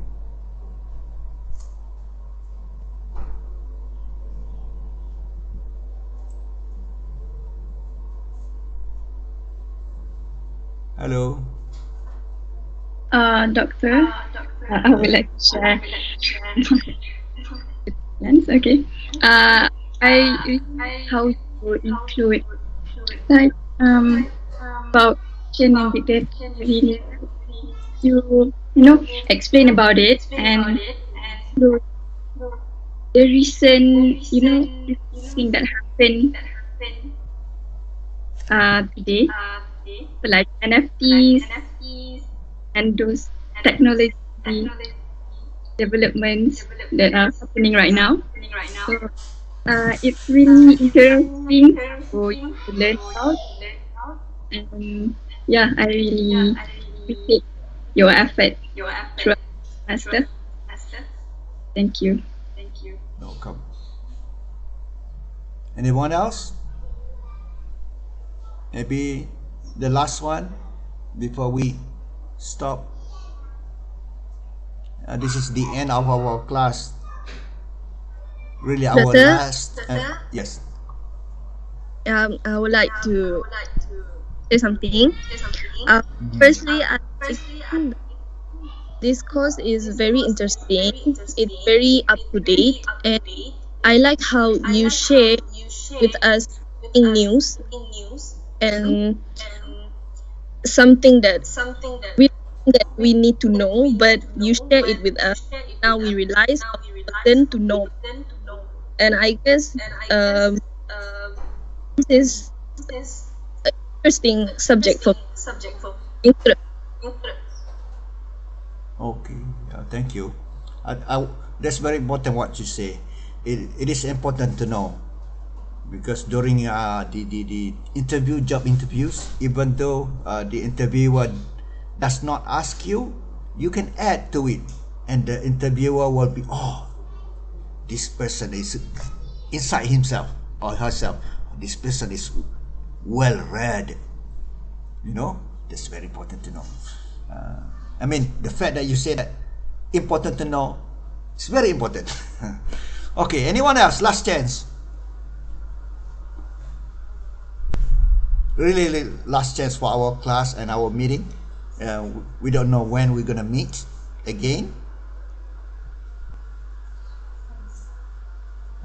Last chance.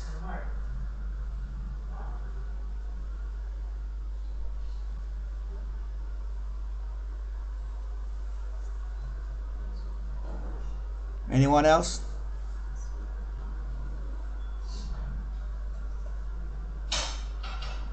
Count of 5. 1, 2, 3, 4, 5.